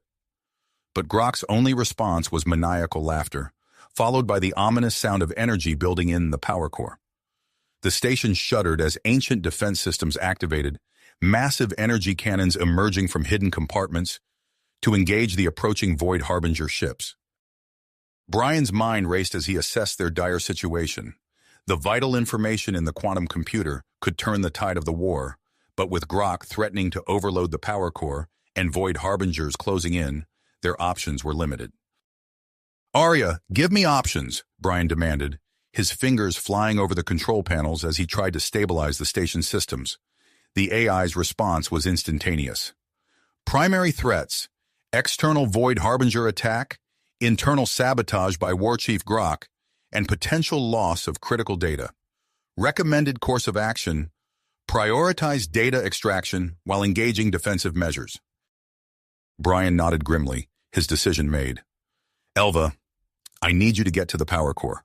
Use your infiltration skills to neutralize Grok and secure the area. I'll coordinate our defenses from here and finish the data extraction." As Elva slipped away, Brian turned his full attention to the battle unfolding around them. The station's shields strained under the Void Harbinger assault, but the ancient weapons were holding their own. He redirected power, maximizing the efficiency of their defenses while racing against time to download the precious data. A new alert flashed across the screens, and Brian's heart sank as he realized the true nature of their predicament. The human reclamation fleet, their supposed allies, were not what they seemed. Hidden files revealed their true agenda, a splinter faction seeking to reclaim power through any means necessary, even considering alliances with fringe elements of the Void Harbingers. As the battle raged both inside and outside Nexus Prime, Brian found himself at the center of a storm that threatened to reshape the galaxy. With Void Harbingers closing in, a traitor in their midst, in the very foundation of their alliance in question, the fate of humanity and their alien allies hung in the balance. Every decision, every action in the next few moments would determine not just their survival, but the course of the war itself. Brian's mind raced as he processed the multiple threats converging on Nexus Prime. The Void Harbinger's assault, Grok's betrayal, and the revelation about the human reclamation fleet's true agenda created a perfect storm of danger. He knew he had to act fast to save not only their lives, but also the invaluable data that could turn the tide of the war. "Arya, initiate full activation of Nexus Prime's defense systems," Brian commanded through his neural link. The AI responded instantly, and the station hummed to life around them. Massive energy cannons emerged from hidden compartments along the exterior, their barrels glowing with awe-inspiring power. Brian turned to Elva, his expression grim. "I need you to neutralize Grok. Take this," he said, handing her a modified version of the disruptive frequency emitter they had used against the Void Harbingers before. "Plant it near the power core and activate it. It should disrupt whatever artifact Grok's got his hands on." Elva nodded, her eyes gleaming with grit. "Consider it done," she said, swiftly disappearing into the labyrinth of corridors. As Elva embarked on her mission, Brian addressed the remaining members of the strike team. "Establish defensive positions around key areas. Focus on the central control room and main access points. We can't let the Void Harbingers gain a foothold if they breach our defenses." The team scattered, each member taking up strategic positions throughout the station. Brian returned his attention to the central control console, his fingers flying across the holographic interface as he coordinated the station's defenses, while simultaneously extracting critical data from the quantum supercomputer. Outside, the battle raged with increasing intensity. The Void Harbinger ships launched waves of smaller attack craft, swarming towards Nexus Prime like angry insects. Brian's hands danced across the controls, directing the station's weapons with surgical precision. Several larger Void Harbinger vessels erupted in brilliant explosions, but the swarm of smaller craft continued their relentless advance. Inside the station, Elva moved with silent efficiency through maintenance tunnels and secondary corridors. The faint echo of Grok's maniacal laughter grew louder as she approached the power core. Suddenly, a reprogrammed human defense drone rounded the corner, its weapon systems powering up with an ominous whine. Elva reacted instinctively, her Katarian combat training kicking in. She ducked under the drone's first volley of energy blasts, rolling forward and springing up inside its guard. With a series of swift, precise strikes, she disabled the drone's main sensors and weapon systems before delivering a final, crushing blow to its central processor. As the drone clattered to the ground, Elva paused to catch her breath. She could hear more patrols approaching and knew she had to move quickly. Slipping through a narrow maintenance shaft, she finally reached the power core. The scene that greeted her was one of chaos. Grok stood at the center of a maelstrom of energy, his eyes wild and unfocused. The artifact he had pocketed earlier pulsed with an otherworldly light, tendrils of energy connecting it to the station's systems. "The Zarkul will rise again," Grok shouted, his voice distorted by the artifact's influence.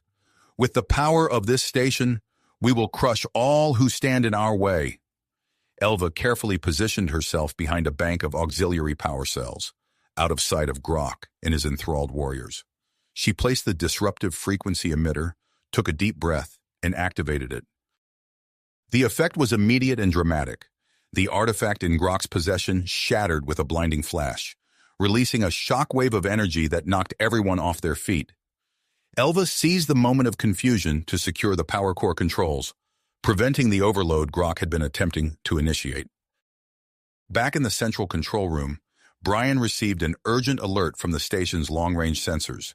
A new group of ships was approaching rapidly, the main fleet of the Human Reclamation Force, led by Admiral Chen. "Arya, analyze the approaching fleet," Brian subvocalized as he continued to manage the station's defenses. "What are we dealing with?" The AI's response was instantaneous. "The fleet consists of 27 capital ships and numerous support vessels. Their weapons are powered up, but their intentions are unclear." Brian's mind raced as he considered his options. The information he had uncovered about the Human Reclamation Fleet's hidden agenda put him in a precarious position. He knew that the upcoming confrontation with Admiral Chen could determine not only the fate of Nexus Prime, but also the future of human-alien relations and the broader conflict against the Void Harbingers. As he weighed his next move, the station shuddered violently. A group of Void Harbinger entities had managed to breach one of the lower levels. Brian quickly patched into the comms of the strike team members he had stationed there. "We've got hostiles on level 47, shouted a human marine, the sound of energy weapons discharging in the background. "They're unlike anything we've seen before, some kind of hybrid between their usual forms and our own tech." Brian pulled up the security feeds from that level, his eyes widening at the sight. The Void Harbinger entities seemed to have absorbed and integrated parts of the station's technology, creating grotesque cybernetic abominations that moved with terrifying speed and purpose. "Fall back to Choke Point Delta," Brian ordered, his mind already formulating a new strategy. "I'm sealing off adjacent sections and rerouting power to the internal defense grid." As the loyal members of the strike team engaged in fierce combat to contain the Void Harbinger incursion, Brian received a transmission from Elva. "Power core secured," she reported, sounding out of breath. "Grok is contained, but he's in some kind of catatonic state. What's our next move?" Brian took a deep breath, steeling himself for the challenges ahead. The station was under siege from without and within, with the Human Reclamation Fleet bearing down on them and their true motives still unclear. He knew that the decisions he made in the next few moments would shape the course of the conflict and potentially the hope of the universe itself. "Get Grok to the medical bay," he told Elva. "We need him alive and coherent. Then meet me in the central control room. We've got a war to win." As Elva acknowledged the order, Brian turned his attention back to the approaching Human Reclamation Fleet. He opened a secure channel, preparing to confront Admiral Chen and unravel the web of deception that had led them to this moment. The future hung in the balance, and Brian Murray found himself at the center of a cosmic chess game where the stakes could not be higher. Higher. Brian's fingers flew across the control panels as he initiated Nexus Prime's emergency protocols. The station hummed with renewed energy as additional layers of defenses activated. A network of energy mines materialized around the station's perimeter, creating a deadly obstacle course for any approaching vessels. "Arya, run a full analysis on the incoming human reclamation fleet," Brian commanded, his eyes fixed on the tactical display. The AI's response was almost instantaneous. "Analysis complete. The fleet possesses advanced cloaking technology and weapons systems far superior to known Qatarian or Zarkul capabilities." Brian's face hardened. The situation was even more precarious than he'd initially thought. He made a split-second decision, his hands moving to a separate console. "Initiating full database download," he announced to no one in particular. The quantum supercomputer hummed to life, transferring its vast stores of knowledge onto a series of high-capacity data crystals. If they lost control of Nexus Prime, at least its invaluable information wouldn't be lost. Meanwhile, several levels below, Elva worked tirelessly to stabilize Warchief Grok and his Zarkul warriors. The disruptive frequency emitter had shattered the artifact's hold on their minds, but the aftermath left them disoriented and confused. Grok's eyes fluttered open as Elva administered a cocktail of stabilizing drugs. What have I done?" he croaked, his voice filled with anguish. "Save your strength," Elva replied, her tone softer than usual. "We need you back on your feet. The station is under attack." In the lower levels, the strike team pushed back against the Void Harbinger incursion. The sound of energy weapons and inhuman shrieks echoed through the corridors as they employed a unique blend of human, Qatarian, and Zarkul combat techniques. Sergeant Kara Chen, a seasoned human marine, spotted a sealed door amidst the chaos. "Over here!" she shouted, gesturing to her team. They quickly secured the area as she worked to bypass the door's locking mechanism. The door slid open with a hiss, revealing a chamber filled with sleek, unfamiliar weaponry. Kara's eyes widened as she realized what they'd stumbled upon. "Prototype anti-Void Harbinger weapons," she breathed. "Everyone, gear up!" As the strike team equipped themselves with the new weapons, the tide of the internal battle began to turn.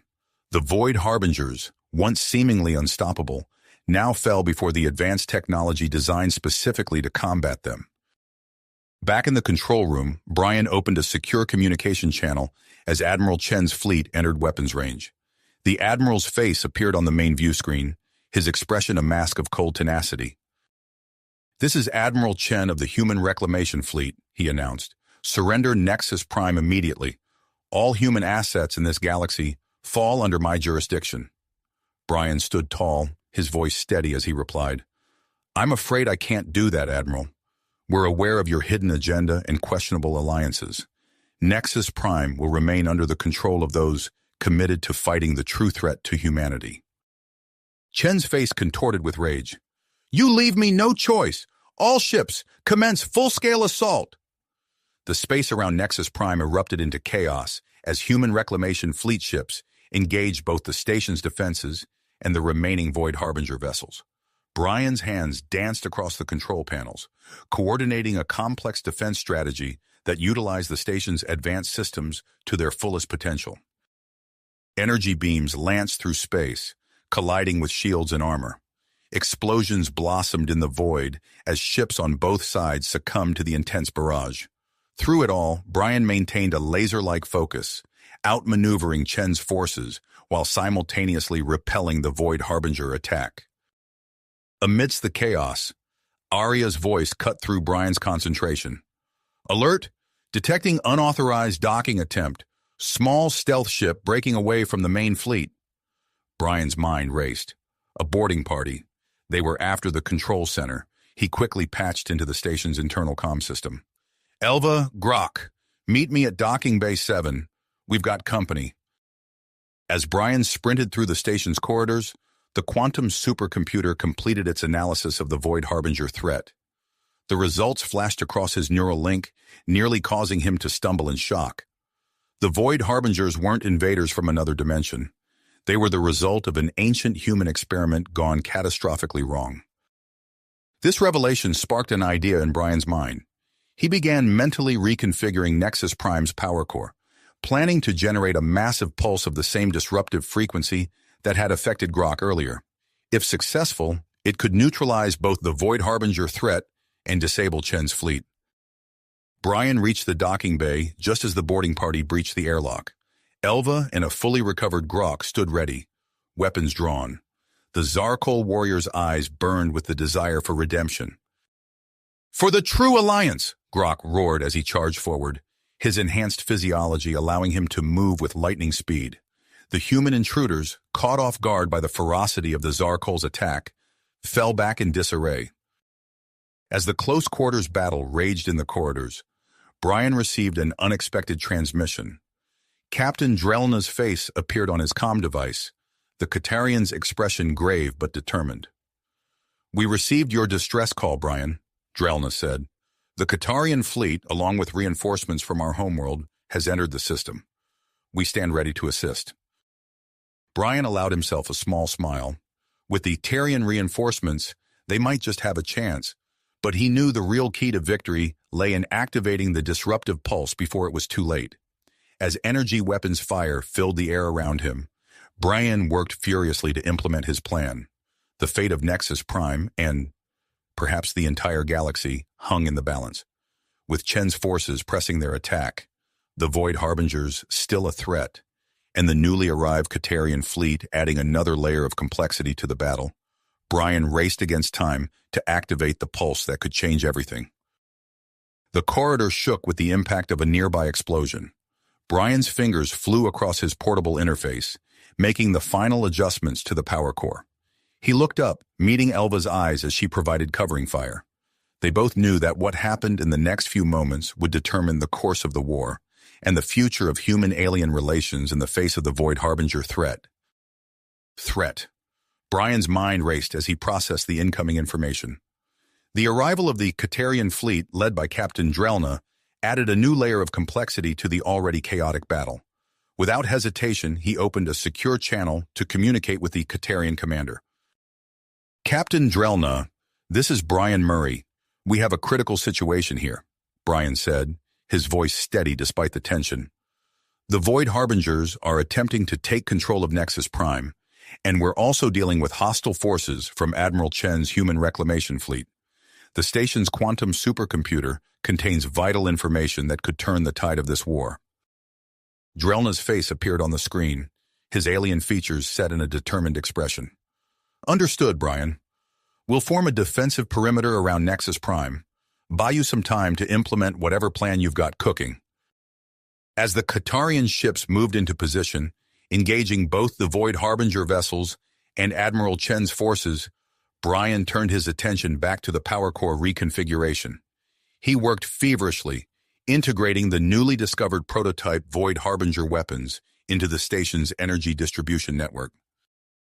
The corridor outside the control center echoed with the sounds of battle. War Chief Grok's voice boomed over the comms. "Brian, we're holding them off, but they're pushing hard. Whatever you're planning, do it fast." Brian's fingers flew across the holographic interface, making minute adjustments to the power flow. He could feel the station humming with energy as the reconfiguration neared completion. Just then, an alert flashed across his neural link. "Arya, what's the status on the boarding party?" Brian asked, his eyes never leaving the power core schematics. The AI's voice responded promptly. "The human intruders have reached Level 3, Section B. War Chief Grok and his team are engaging them in close-quarters combat." Brian nodded, his mind already formulating the next steps. He opened a channel to Elva, who was coordinating with the Katarian reinforcements. "Elva, I need you to guide the Katarian strike teams to the lower levels. We need to push back the Void Harbinger incursion and secure those areas." "On it," Elva replied, her voice tight with concentration. "I'm sending them through the secure docking ports now. We'll retake the lower levels meter by meter if we have to." As Brian made the final adjustments to the power core, he felt a surge of triumph. The disruptive frequency technology was now fully integrated with Nexus Prime's main weapon systems. He quickly targeted the largest concentration of Void Harbinger entities within the station and fired a focused beam of disruptive energy. The effect was immediate and dramatic. The ethereal forms of the Void Harbingers wavered, then seemed to fold in on themselves before vanishing entirely. Brian allowed himself a brief moment of satisfaction before turning his attention to the space battle raging outside. Admiral Chen's fleet had activated their advanced cloaking technology, nearly disappearing from conventional sensors. Brian gritted his teeth, realizing the new challenge this presented. "Arya, I need new detection algorithms to counter their cloaking. Pull everything you can from the quantum supercomputer and start running scenarios." As the AI worked on the new detection methods, Brian received an urgent communication from War Chief Grok. The Zarkol warrior's face appeared on the screen, streaked with sweat and what looked like human blood. "Brian, we've engaged the leader of the boarding party," Grok reported, his breath coming in short bursts. "They're using some kind of advanced combat enhancements. We're holding our ground, but barely." Before Brian could respond, a priority alert flashed across his neural link. The quantum supercomputer had completed its analysis of the Void Harbinger creation experiment and had formulated a potential method to permanently seal the dimensional rift. Brian's heart raced as he realized the implications. They had a chance to end the Void Harbinger threat once and for all, but it would require redirecting a significant portion of Nexus Prime's power, leaving the station vulnerable to attack. As he weighed his options, another alert caught his attention. Arya's voice cut through his thoughts. "Warning. Detecting massive power surge from Admiral Chen's flagship. Analysis suggests preparation of a weapon of unprecedented destructive capability. Projected target, Nexus Prime's power core." Brian's mind whirled with the influx of information and the weight of the decision before him. The battle raged on multiple fronts, in space, within the station, and now potentially across dimensions. He knew that his next move would shape the course of the conflict and potentially the future of the stars. With a deep breath, Brian began to formulate a plan that would address all fronts simultaneously. He opened communications with Captain Drelna, War Chief Grok, and Elva, preparing to coordinate their efforts in what could be the defining moment of the battle for Nexus Prime. The weight of the decision pressed down on him like a physical force. With a deep breath, he activated the station-wide communication system. "All units, this is Brian Murray. We're initiating Operation Riftfall. Captain Drelna, War Chief Grok, Elva, stand by for coordinated action." His fingers flew across the holographic interface, redirecting Nexus Prime's power to the rift sealing process. The station's lights dimmed, and a low hum reverberated through the structure as energy surged towards the dimensional tear. "Arya, target Admiral Chen's fleet with the disruptive frequency."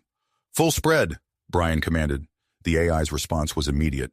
"Targeting systems locked, firing disruptive beam." Outside, a wave of invisible energy washed over the battlefield. The cloaked ships of the human reclamation fleet flickered into view, their systems temporarily disabled. Alarms blared throughout Nexus Prime as the power drain left the station vulnerable. Brian opened a channel to the Tarian fleet. "Captain Drelna, we need your ships to form a defensive perimeter around Nexus Prime. We're exposed." The Tarian commander's face appeared on the screen, his alien features set with willpower. "Understood, Brian. Moving into position now."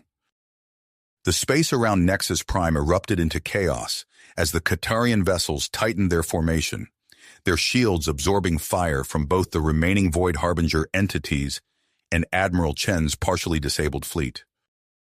Inside the station, War Chief Grok's voice crackled over the comm system. "Control center secured. Human boarding party neutralized." The Zarkol warrior's breath came in ragged gasps. "Activating internal defense protocols now." Brian watched on the security feeds as swarms of combat drones deployed throughout the station, their energy weapons primed and ready. A new alert flashed across his neural link. Brian's eyes widened as he processed the information. "All units, be advised. We have new Void Harbinger entities emerging from the rift. These are unlike anything we've encountered before." On the external cameras, Brian watched as swirling vortexes of dark energy tore through the Qatarian defensive line with terrifying ease. Ships that had withstood the brunt of the battle so far were ripped apart in seconds. "Elva, what's your status?" Brian called out, his voice tense. "Lower levels are clear of Void Harbingers," she responded. "We're in the auxiliary weapon control room now. Brian, you're not going to believe what we found down here." Before Brian could inquire further, a priority communication cut through the chaos. Admiral Chen's face appeared on the main view screen, his expression a mix of anger and desperation. "Murray, this is Chen. We need to talk. Now." Brian's mind raced, weighing the potential risks and benefits of engaging with the Admiral. "Make it quick, Chen. We're a little busy here." "Listen carefully," Chen said, his voice low and urgent.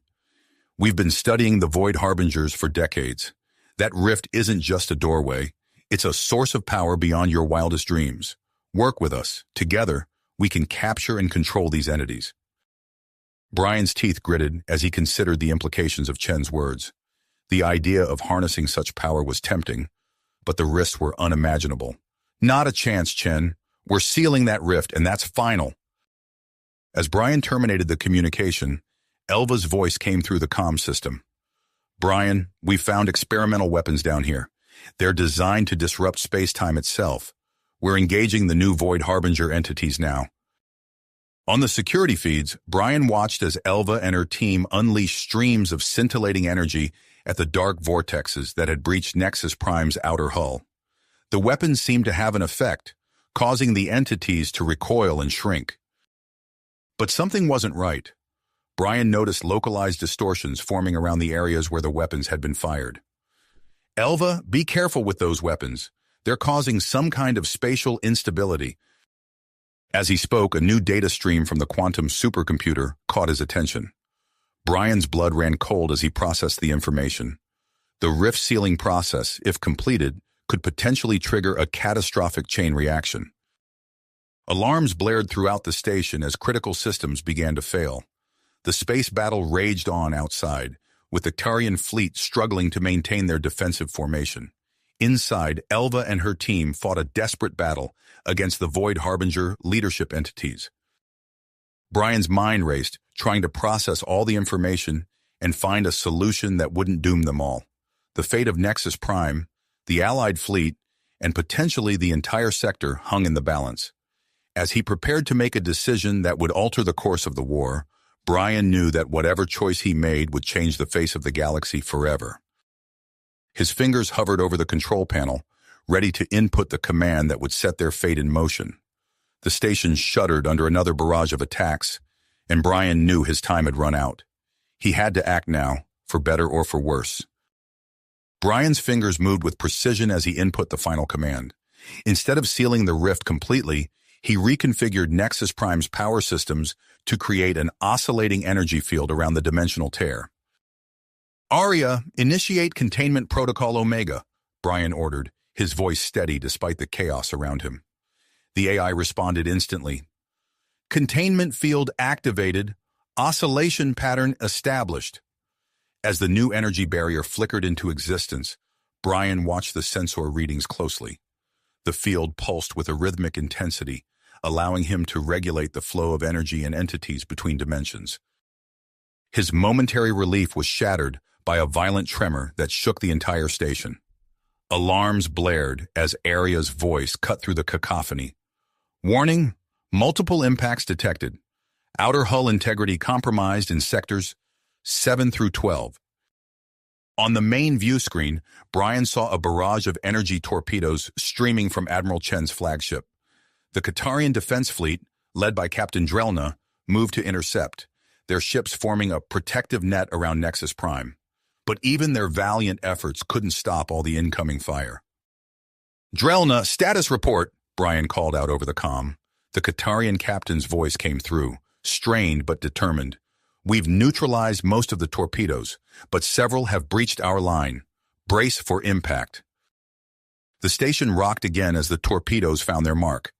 Brian gripped his console, steadying himself as the deck lurched beneath him. Status reports flooded his neural link, painting a grim picture of the damage. War Chief Grok, Brian called out. We need those repair protocols initiated now. Grok's gruff voice responded immediately. Already on it, Murray. Deploying repair drones and rerouting power to structural integrity fields. Brian watched on the internal sensors as swarms of repair drones emerged from their bays, racing towards the damaged sections of the station. Grok's quick action had prevented a catastrophic hull breach, but Nexus Prime's defenses were now severely weakened. A priority alert from Elva caught Brian's attention. Her face appeared on a side screen, her expression a mix of excitement and concern. Brian, these experimental weapons are incredibly effective against the Void Harbinger entities, but they're causing some serious side effects.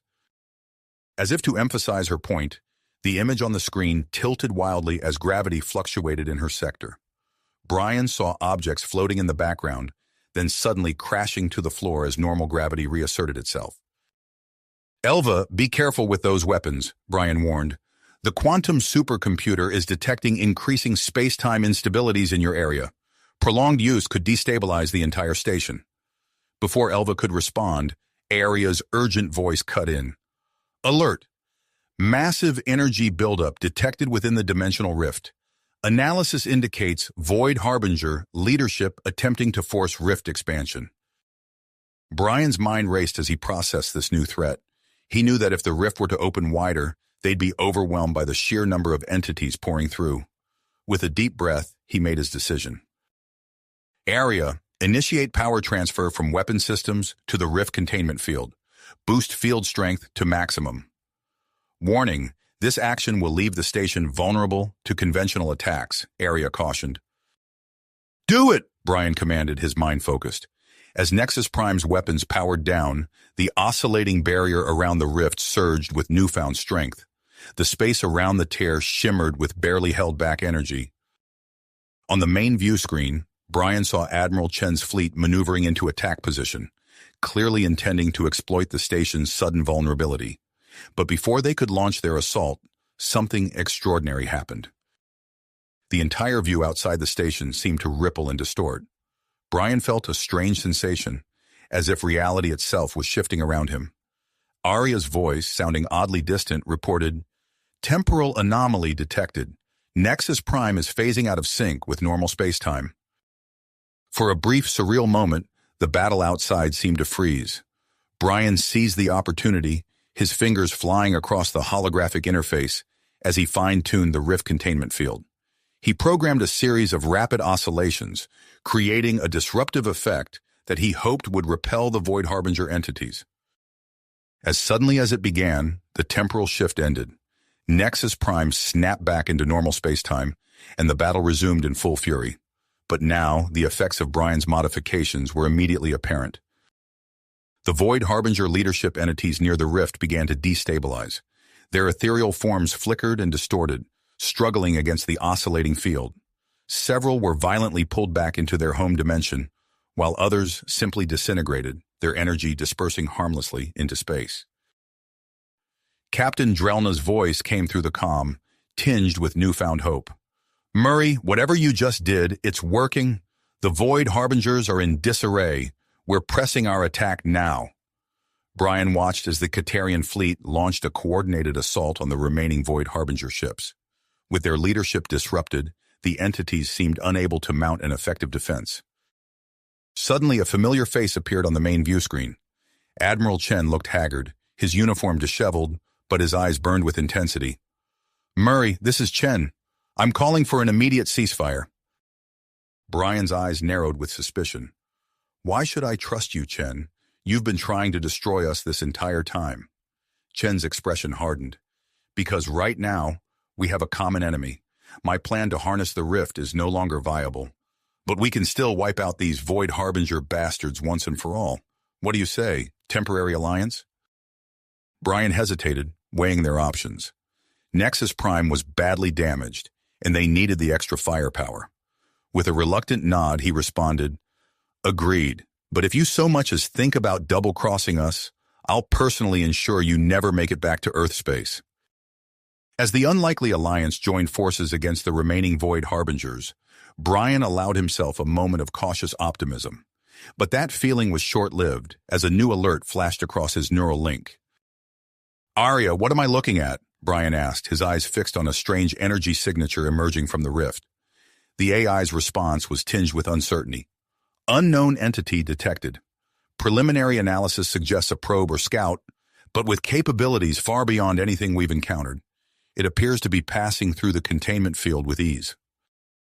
Brian watched, a sense of dread growing in the pit of his stomach, as the mysterious new entity approached Nexus Prime. As it drew closer, complex energy patterns emanated from its surface, interfering with the station's already strained systems.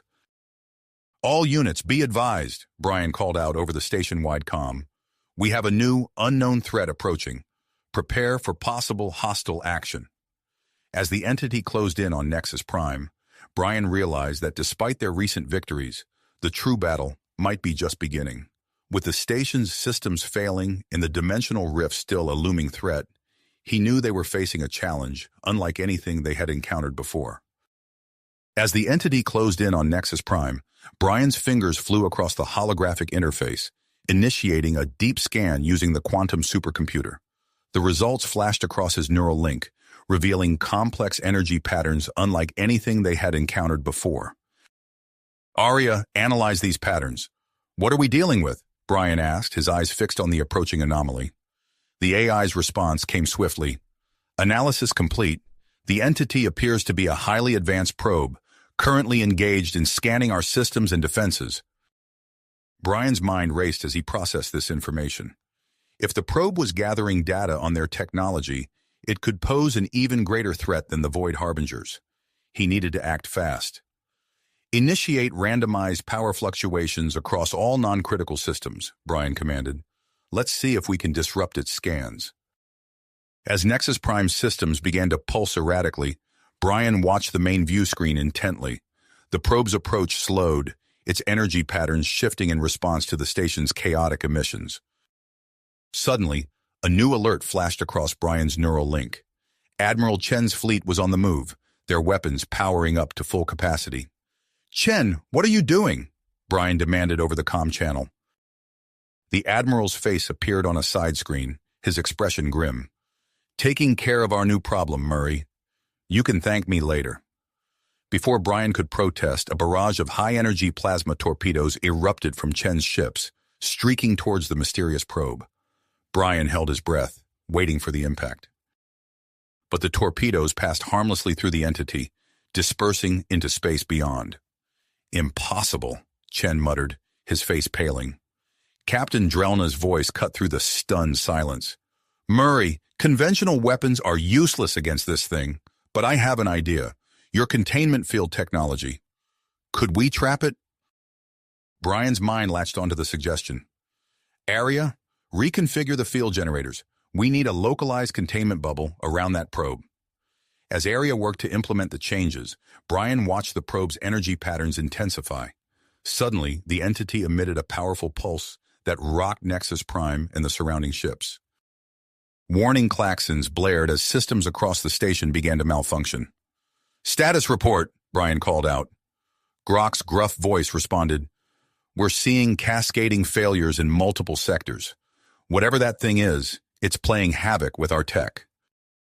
As Brian struggled to stabilize the station's systems, a new idea struck him. "Grok, the Void Harbinger artifact? Didn't you develop a disruptive frequency emitter based on its technology?" "Aye, we did," Grok confirmed. "You thinking of using it to communicate?" "Exactly," Brian nodded. "Get that emitter to the main control room. I'll integrate it with our comms array."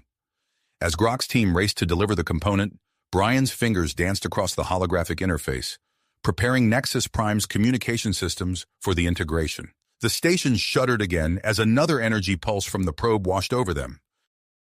"Containment field active," Arya announced. On the main view screen, Brian watched as a shimmering bubble of energy enveloped the probe, halting its advance. Moments later, Grok burst into the control room, the disruptive frequency emitter clutched in his massive hands.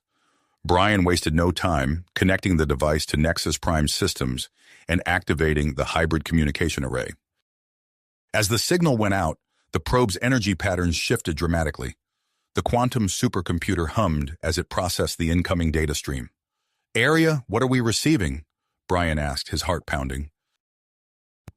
The AI's voice was filled with awe as it responded. "Decoding complete. Brian, this probe isn't Void Harbinger technology. It claims to be from a civilization known as the Precursors. They say they created both humans and Void Harbingers eons ago." Brian's mind reeled at the implications. What do they want? "They're demanding an immediate ceasefire," Arya explained. "They want representatives from each faction to submit to an evaluation. They claim it's to determine the future of our species."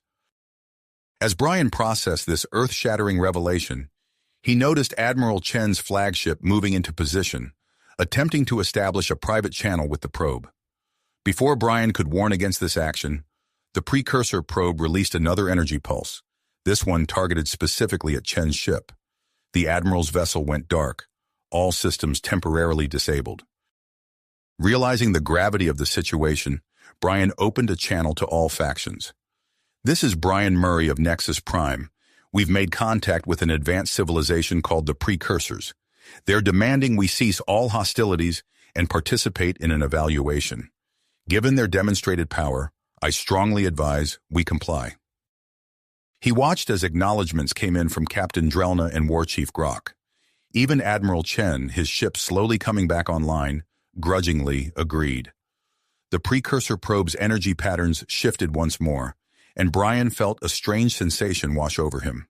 He watched in amazement as the damage to Nexus Prime began to repair itself, the station's systems stabilizing. Even the dimensional rift seemed to calm, its violent energies contained.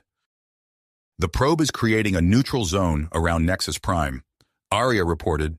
"It's selecting representatives for the evaluation." Brian felt a tingle run through his body as the probe's energy enveloped him. He saw similar effects happening to Captain Drelna, War Chief Grok, and Admiral Chen. To his surprise, a captured Void Harbinger entity was also selected. As the representatives gathered, tension filled the air. Brian could see the uncertainty and fear in their eyes, mirroring his own emotions. He knew that whatever happened next would shape the fate of not just their species, but potentially the entire galaxy. Using his neural link, Brian quietly instructed Arya, "Compile all data we have on the precursors. We need every advantage we can get." As Arya worked, the precursor probe announced its next move. "The evaluation will take place in a pocket dimension where time flows differently. Prepare yourselves." Brian's mind raced as he considered the implications. Making a split-second decision, he copied Arya's core programming and essential data from the quantum supercomputer, concealing it within his ancient sword. Just as the representatives were about to be transported, a new alert flashed across Brian's neural link. Long-range sensors had detected a massive energy surge from deep space. "Arya, what is that?" Brian asked, his voice barely above a whisper. The AI's response sent a chill down his spine. "Analysis indicates a precursor vessel, far larger and more powerful than anything we've encountered. It's on a direct course for Nexus Prime." As the pocket dimension began to form around them, Brian exchanged worried glances with the other representatives. The true test was about to begin, and the arrival of this new precursor vessel added another layer of uncertainty to their already precarious situation. The world around them started to shimmer and distort, the familiar surroundings of Nexus Prime fading away. As they were transported to the evaluation zone, Brian gripped his sword tightly, the hidden data within it potentially their only advantage in the face of these godlike beings. Whatever awaited them in this pocket dimension, he knew that the fate of everything they had ever known hung in the balance. The world around Brian shimmered and distorted as the pocket dimension began to form. Just as he was about to be transported along with the other representatives, a massive energy surge rocked Nexus Prime. The approaching precursor vessel had caused a severe disturbance in the local space-time continuum, interfering with the transportation process. Brian felt a sudden jolt, and his surroundings blurred. When his vision cleared, he found himself not in the evaluation zone with the others, but in an unfamiliar section of Nexus Prime. The corridor he stood in was dark and dusty, clearly unused for centuries. "Arya, where am I?" Brian asked, his voice echoing in the empty hallway. The AI's voice responded through his neural link. Analyzing, this appears to be a previously undiscovered section of Nexus Prime. It has been sealed off for millennia. Brian's hand instinctively went to his sword as he cautiously moved forward. The walls were adorned with intricate patterns that seemed to pulse faintly in response to his presence. As he approached a large, ornate door at the end of the corridor, it slid open with a soft hiss. The room beyond was vast, filled with rows of ancient terminals and holographic displays. Brian's eyes widened as he realized what he had stumbled upon. "Arya, is this an archive?" "Affirmative," Arya replied. "Initial scans indicate this is a human archive predating the fall of the Empire. The data stored here could be invaluable." Brian approached one of the terminals, his neural link interfacing seamlessly with the ancient technology. Information flooded his mind, revealing secrets long forgotten. He gasped as he uncovered the truth about humanity's origins and its connection to the precursors. "We weren't just an experiment," Brian muttered, his voice filled with awe. "We were designed as their potential successors." As Brian delved deeper into the archive, he discovered references to latent abilities within humans that could rival those of the precursors themselves. The implications were staggering. Meanwhile, in the pocket dimension, the other representatives faced their own challenges. Admiral Chen found himself in a simulated war room, facing complex tactical scenarios that pushed his strategic mind to its limits. Captain Drelna navigated through a series of delicate diplomatic negotiations, showcasing the Katarians' adaptability. War Chief Grok stood firm in the face of overwhelming odds, his unwavering loyalty to his people shining through. The Void Harbinger entity, much to the surprise of the Precursor probe, displayed a level of intelligence and complexity that defied its previous categorization as a mindless destructor. It solved intricate puzzles and demonstrated an understanding of cosmic principles that even the most advanced races struggled to grasp. Back on Nexus Prime, Brian's exploration led him to a hidden chamber deep within the archive. The room hummed with energy, centered around a sleek, otherworldly device. Brian's ancient sword began to vibrate, resonating with the strange technology. "Arya, what is this?" Brian asked, approaching the device cautiously. "Analysis suggests it is precursor technology," Arya responded. "Its purpose appears to be the enhancement of human cognitive abilities." Brian hesitated for a moment, weighing the risks. Then, with a deep breath, he raised his sword and touched it to the device. Energy surged through him, and his mind exploded with newfound awareness. The complexity of galactic politics, the true nature of the precursor experiment, and the hidden potential of humanity all became clear to him in an instant. As Brian stood there, reeling from the influx of knowledge, a new presence made itself known. The massive precursor vessel had arrived at Nexus Prime, dwarfing the station and all other ships in the vicinity. Its very presence caused gravitational disturbances that rippled through space. A team of precursor entities, their forms defying conventional understanding, materialized within Nexus Prime. These architects, as they called themselves, began a methodical analysis of the station and its inhabitants. It didn't take long for them to locate Brian in the hidden archive. As they approached, Brian stood his ground, his enhanced mind allowing him to perceive the beings in ways he never could have before. The lead architect, a shimmering entity of pure energy and thought, addressed Brian directly. "You have accessed knowledge not meant for your kind," it said, its voice resonating within Brian's mind. "Yet you comprehend it. Fascinating." Brian met the architect's gaze unflinchingly. "I understand now. The sword, this archive, all of it was a test." The architect's form pulsed with what Brian somehow knew was approval. "Indeed. You have initiated a protocol set in motion eons ago, designed to select a human worthy of becoming a bridge between our kind and the younger races." As the architects explained the true purpose of the ancient sword and the protocol Brian had unknowingly activated, the other representatives were transported back to Nexus Prime. They materialized in the main control room, disoriented and on edge. Admiral Chen was the first to notice the changes. The station had been transformed by precursor technology, its systems more advanced than anything he had ever seen. The dimensional rift that had threatened to tear reality apart was now stable, contained within a shimmering energy field. Captain Drelna attempted to contact her fleet, but found all communications blocked. War Chief Grok's efforts to access the station's transport systems were similarly futile. They were effectively prisoners of the architects. As tension mounted among the representatives, Brian was escorted into the control room by the architects. His enhanced appearance and the aura of power surrounding him caused the others to step back in surprise. The lead architect addressed the group, its voice echoing through the minds of all present. "Your evaluation is complete, yet your fates remain undecided. The conflicts between your species were by design, pushing you to evolve and adapt. But a greater threat looms, one that requires unity to overcome." A holographic projection materialized in the center of the room, showing a massive, galaxy-spanning entity composed of dark energy.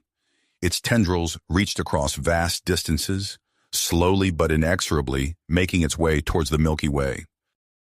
The Void Harbinger entity emitted a series of complex energy patterns, which Brian, with his enhanced perception, understood as a confirmation. It had glimpsed this threat through the dimensional rift, driving its species to desperate measures. The lead architect turned to Brian, its form shimmering with anticipation. "Brian Murray, you stand at a crossroads. Will you accept the role of intermediary between the precursors and the younger races? The power to shape the future of all species lies within your grasp, but so does the burden of guiding their development." Brian felt the weight of the decision pressing down on him. The ancient sword at his side pulsed with energy, reacting to the gravity of the moment. He looked at the faces of the other representatives, each silently pleading their case. Admiral Chen's eyes burned with ambition, seeing an opportunity to claim precursor technology for humanity. Captain Drelna and War Chief Grok shared a look of wary understanding, their previous animosity overshadowed by their suspicion of the architect's motives. As Brian contemplated his choice, the architect's words echoed in his mind. "Choose wisely, for the hope of the universe hangs in the balance. The threat approaches, and time grows short." Brian's enhanced mind raced through countless possibilities, weighing the consequences of each potential decision. The sword in his hand thrummed with power, awaiting his command. With a deep breath, he prepared to make a choice that would alter the course of galactic history. Brian's hand tightened around the hilt of his ancient sword, feeling the pulse of energy that coursed through it. In that moment, he made his decision. The sword blazed to life, bathing the control room in a brilliant blue light.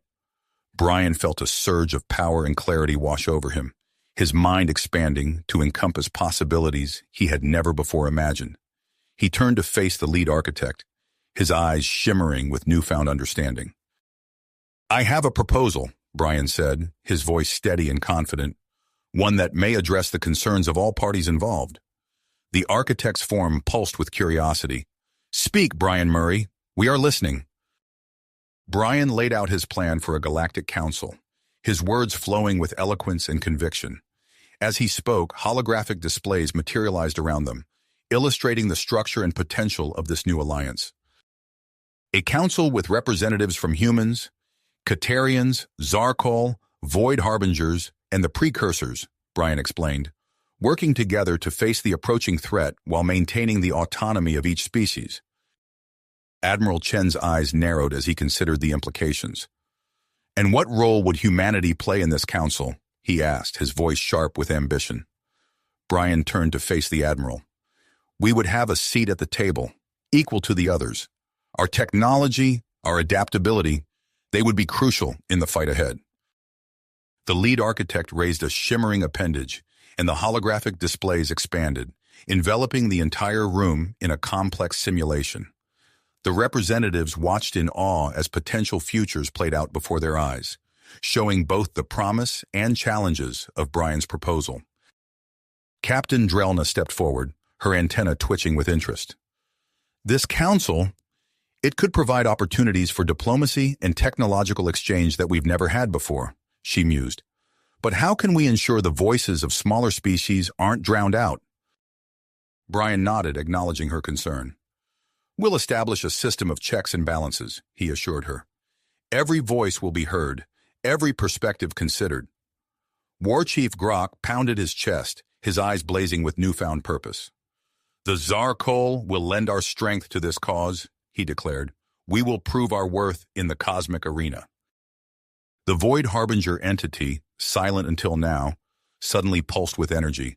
Complex patterns rippled across its surface, which Brian, with his enhanced perception, understood as language. The entity speaks of dimensional rifts, Brian translated for the others. It believes its kind's ability to traverse these rifts could be key to combating the approaching threat. The lead architect's form shimmered with what seemed to be approval. You have presented a compelling vision, Brian Murray, it said. We will consider your proposal. As discussions continued, the architects revealed more about the nature of the approaching dark energy being, the Cosmic Devourer. Holographic displays showed entire galaxies being consumed, left as lifeless husks in the entity's wake. Brian's enhanced mind raced, analyzing the data presented. There, he said, pointing to a specific pattern in the entity's structure. That could be a weakness. We need to run experiments to confirm. The lead architect nodded. We will provide the necessary resources for your research. As the implications of the Galactic Council sank in, the representatives began to consider who else from their species should join. Admiral Chen pulled up a list of his most capable officers, while Captain Drelna initiated a secure communication link with the Tarian High Council. Meanwhile, Brian worked with the architects to transform Nexus Prime into a suitable headquarters for the new alliance.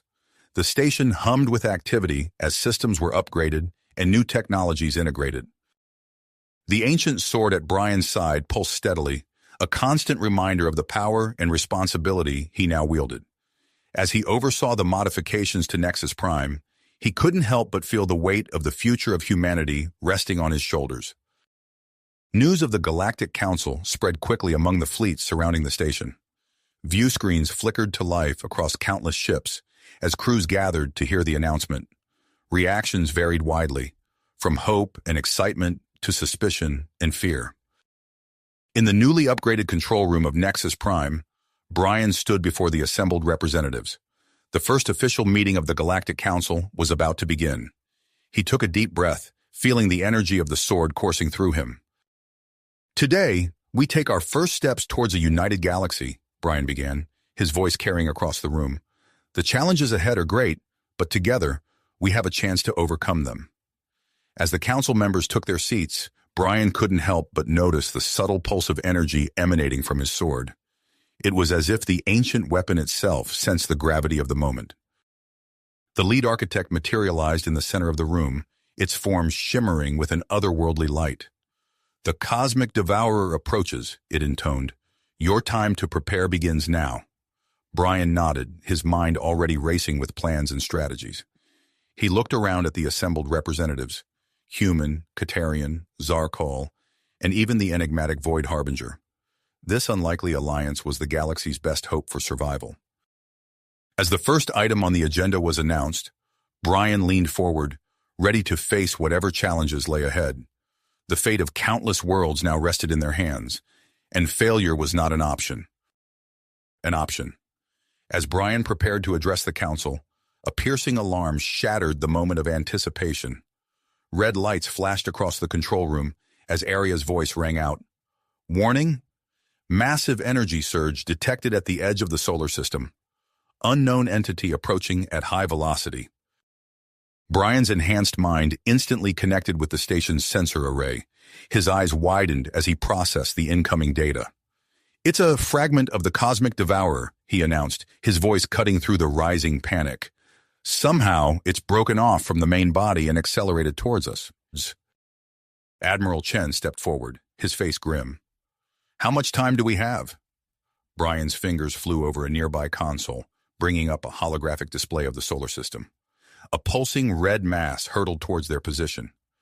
At its current speed, less than 6 hours before it reaches the outer planets.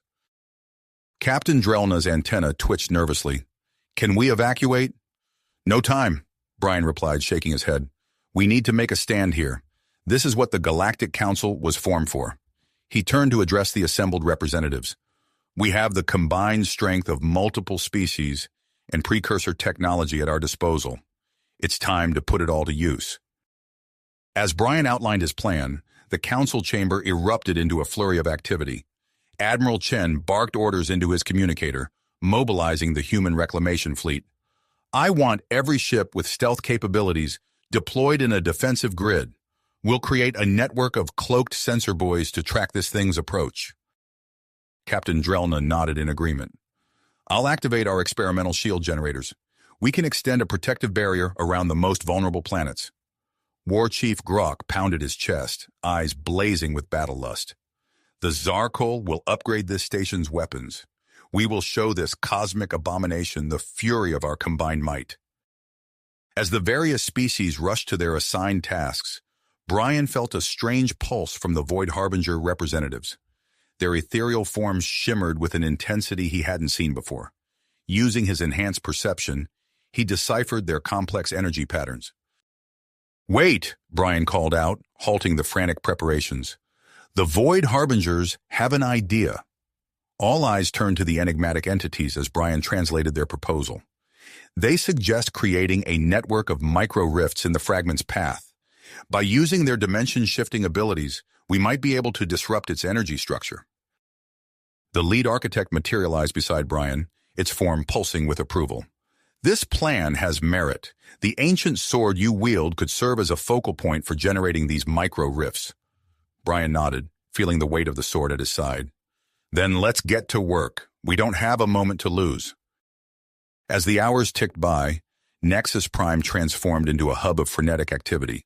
The combined fleets of all member species formed a defensive perimeter around the station and inhabited planets. Admiral Chen's cloaked sensor buoys provided a constant stream of data on the approaching fragment. On the outermost planets, Captain Drelna oversaw the activation of the Qatarian shield generators. Shimmering barriers of energy enveloped vulnerable colonies and crucial infrastructure. Within Nexus Prime, War Chief Grok led a team of Zarkol engineers in a mad scramble to integrate precursor technology into the station's weapon systems. The air crackled with ozone as they tested each new modification.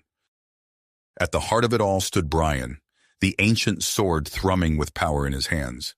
The Void Harbinger entities surrounded him, their forms undulating in complex patterns as they prepared to generate the micro-rift network.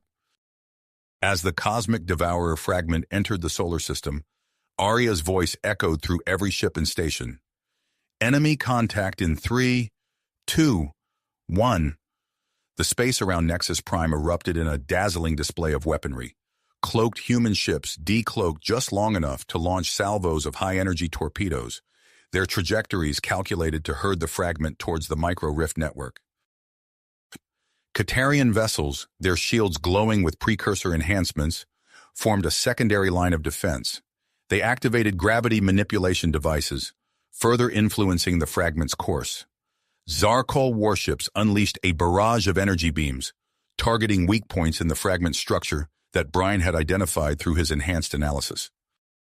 At Brian's command, the Void Harbingers initiated the micro-rift network. The ancient sword blazed with blinding light as Brian channeled its power. Space itself seemed to ripple and tear as hundreds of tiny dimensional rifts blinked into existence along the fragment's path. The cosmic devourer fragment slammed into the micro-rift network at unimaginable speed. A shockwave of dark energy radiated outward, temporarily overloading sensors across the system. As visibility returned, the assembled forces watched in awe as the fragment began to break apart, its cohesion disrupted by the multitude of dimensional tiers. But victory was far from assured. The strain of maintaining the micro-rift network sent waves of feedback through Nexus Prime. Power fluctuations cascaded through the station's systems, and Brian felt the full weight of the ancient sword's power threatening to overwhelm him. Admiral Chen's voice crackled over the comm system. Nexus Prime, your power output is destabilizing. We're reading multiple hull breaches. Brian gritted his teeth, sweat beading on his forehead as he struggled to maintain control. Divert all available power to the station's core, he managed to gasp out. We can't lose the rift network now.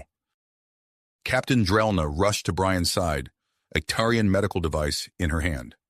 "Your vital signs are critical," she said, pressing the device against his temple. "We need to stabilize you or the entire network will collapse." War Chief Grok's booming voice echoed through the chamber as he personally directed efforts to maintain the station's structural integrity. "Hold together, you magnificent construct," he bellowed, his hands flying over control panels. "The Zarkol will not let you fall this day."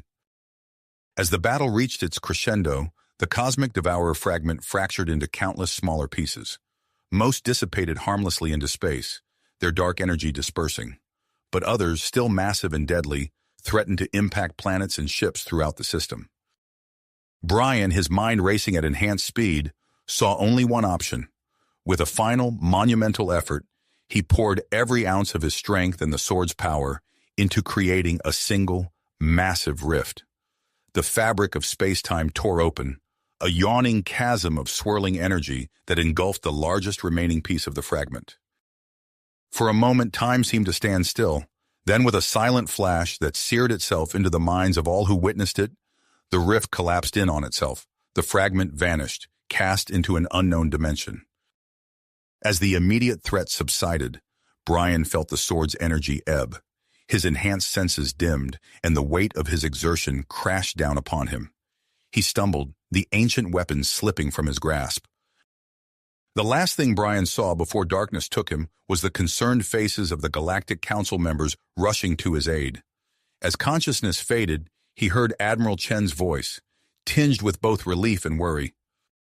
"We've won the battle, but at what cost? And how in the universe are we going to prepare for the arrival of the main cosmic devourer?" Devourer?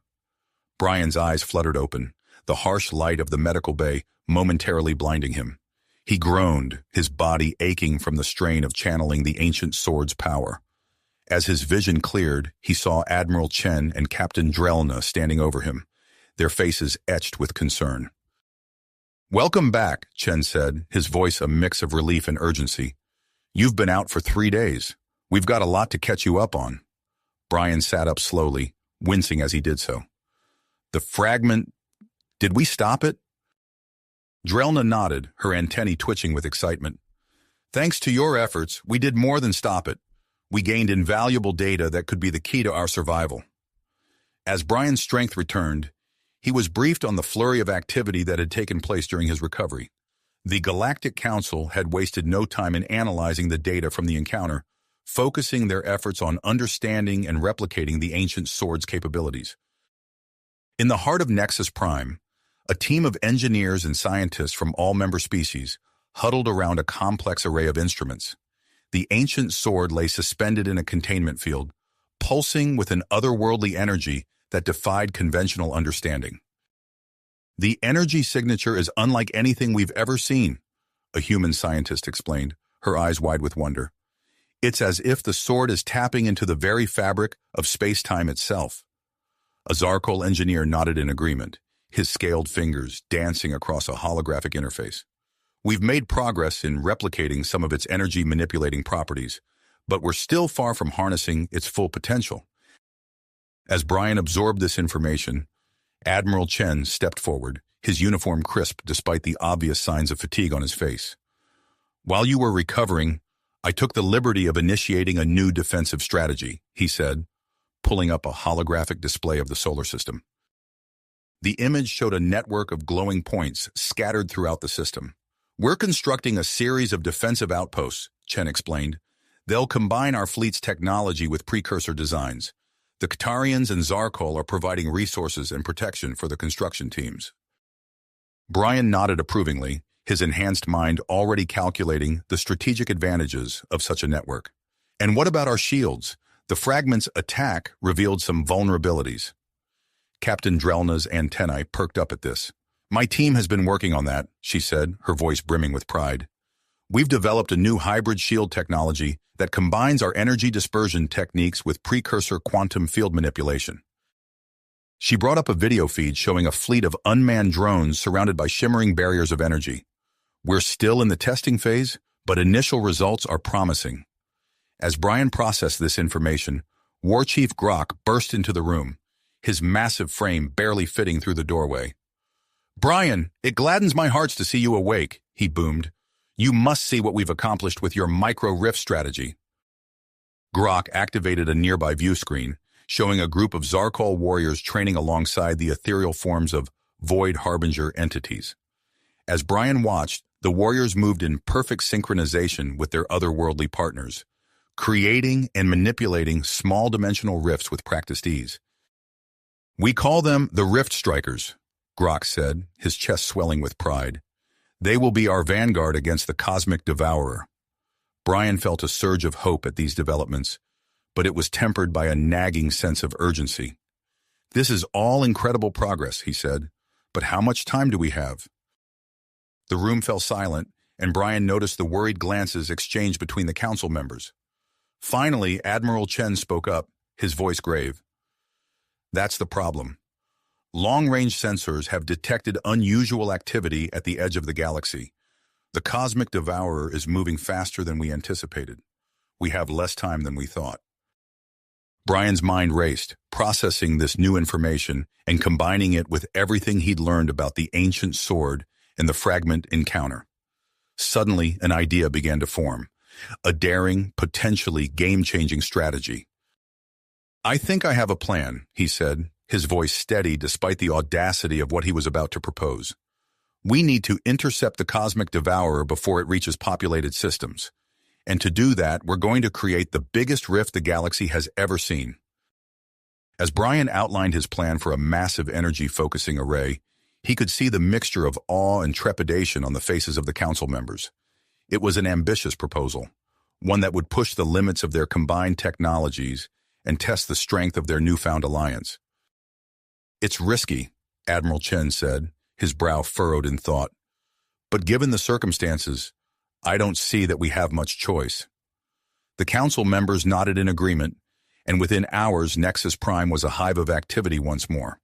The station's thrusters fired up, slowly moving it to the strategic position that would serve as the epicenter for the planned interception. As the station settled into its new location, Brian stood at the heart of the control room, the ancient sword humming with power at his side. He watched as construction teams swarmed over the station's exterior, installing new energy conduits and weapon systems designed to channel the sword's power on an unprecedented scale. But even as hope began to build, a new challenge appeared on the horizon. The long-range sensors lit up with activity, detecting an incoming fleet of unknown origin. The biomechanical ships entered the system with alarming speed, their intentions unclear. "First contact situation," Brian muttered, his hand instinctively tightening on the hilt of the ancient sword. "Let's hope they're here to help and not hinder."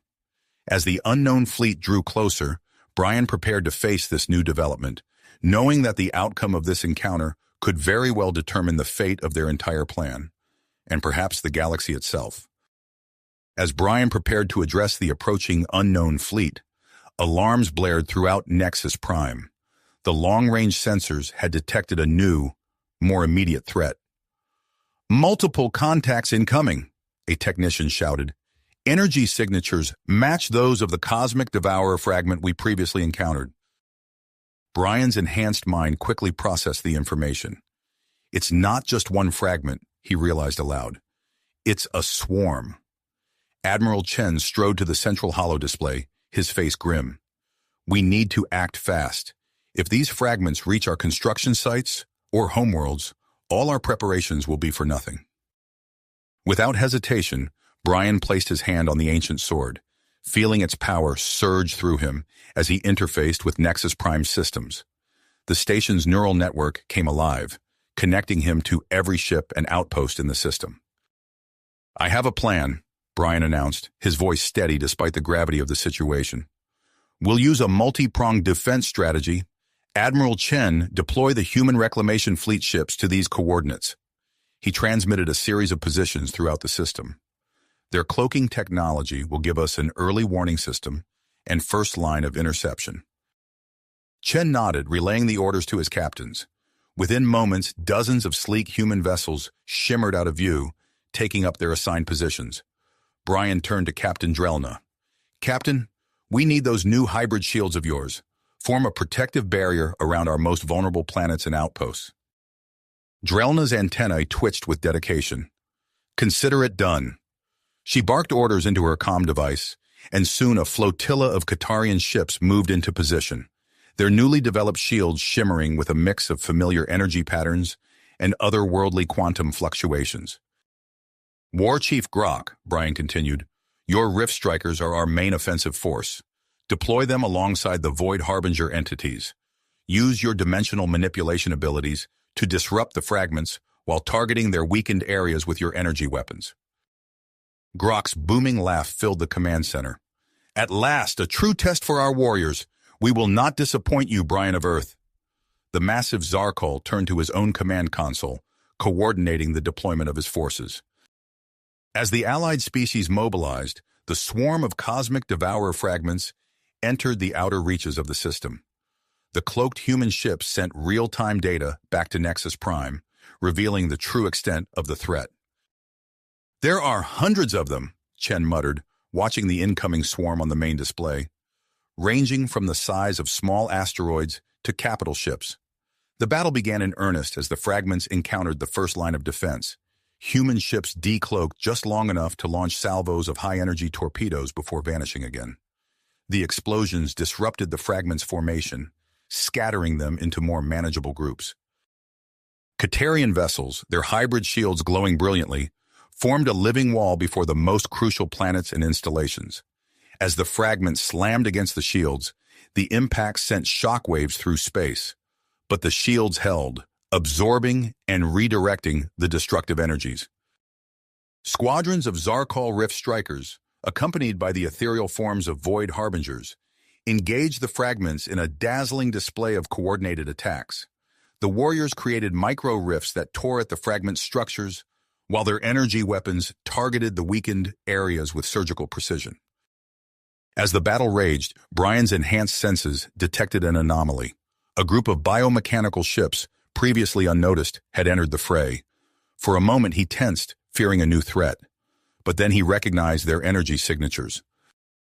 The Synthar Collective, he breathed. They've joined the fight.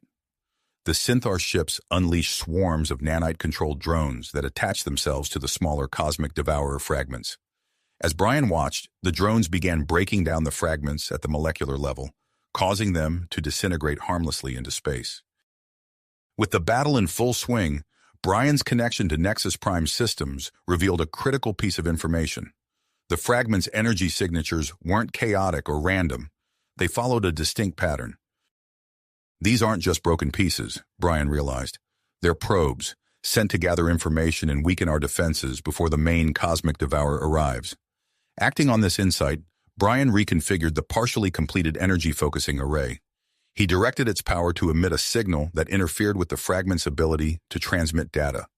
Almost immediately, many of the fragments became disoriented, their movements erratic and unfocused. Admiral Chen saw the opportunity and seized it. All ships, focus fire on the disoriented fragments, he ordered, and prepare for capture operations. We're bringing one of these things in for study.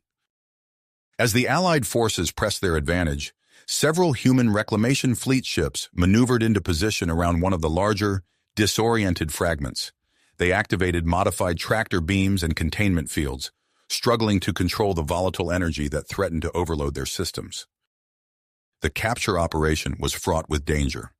Brian watched tensely as the human ship's energy levels spiked dangerously, but through skill and commitment, they managed to secure the fragment and begin towing it towards a hastily constructed containment facility on Nexus Prime.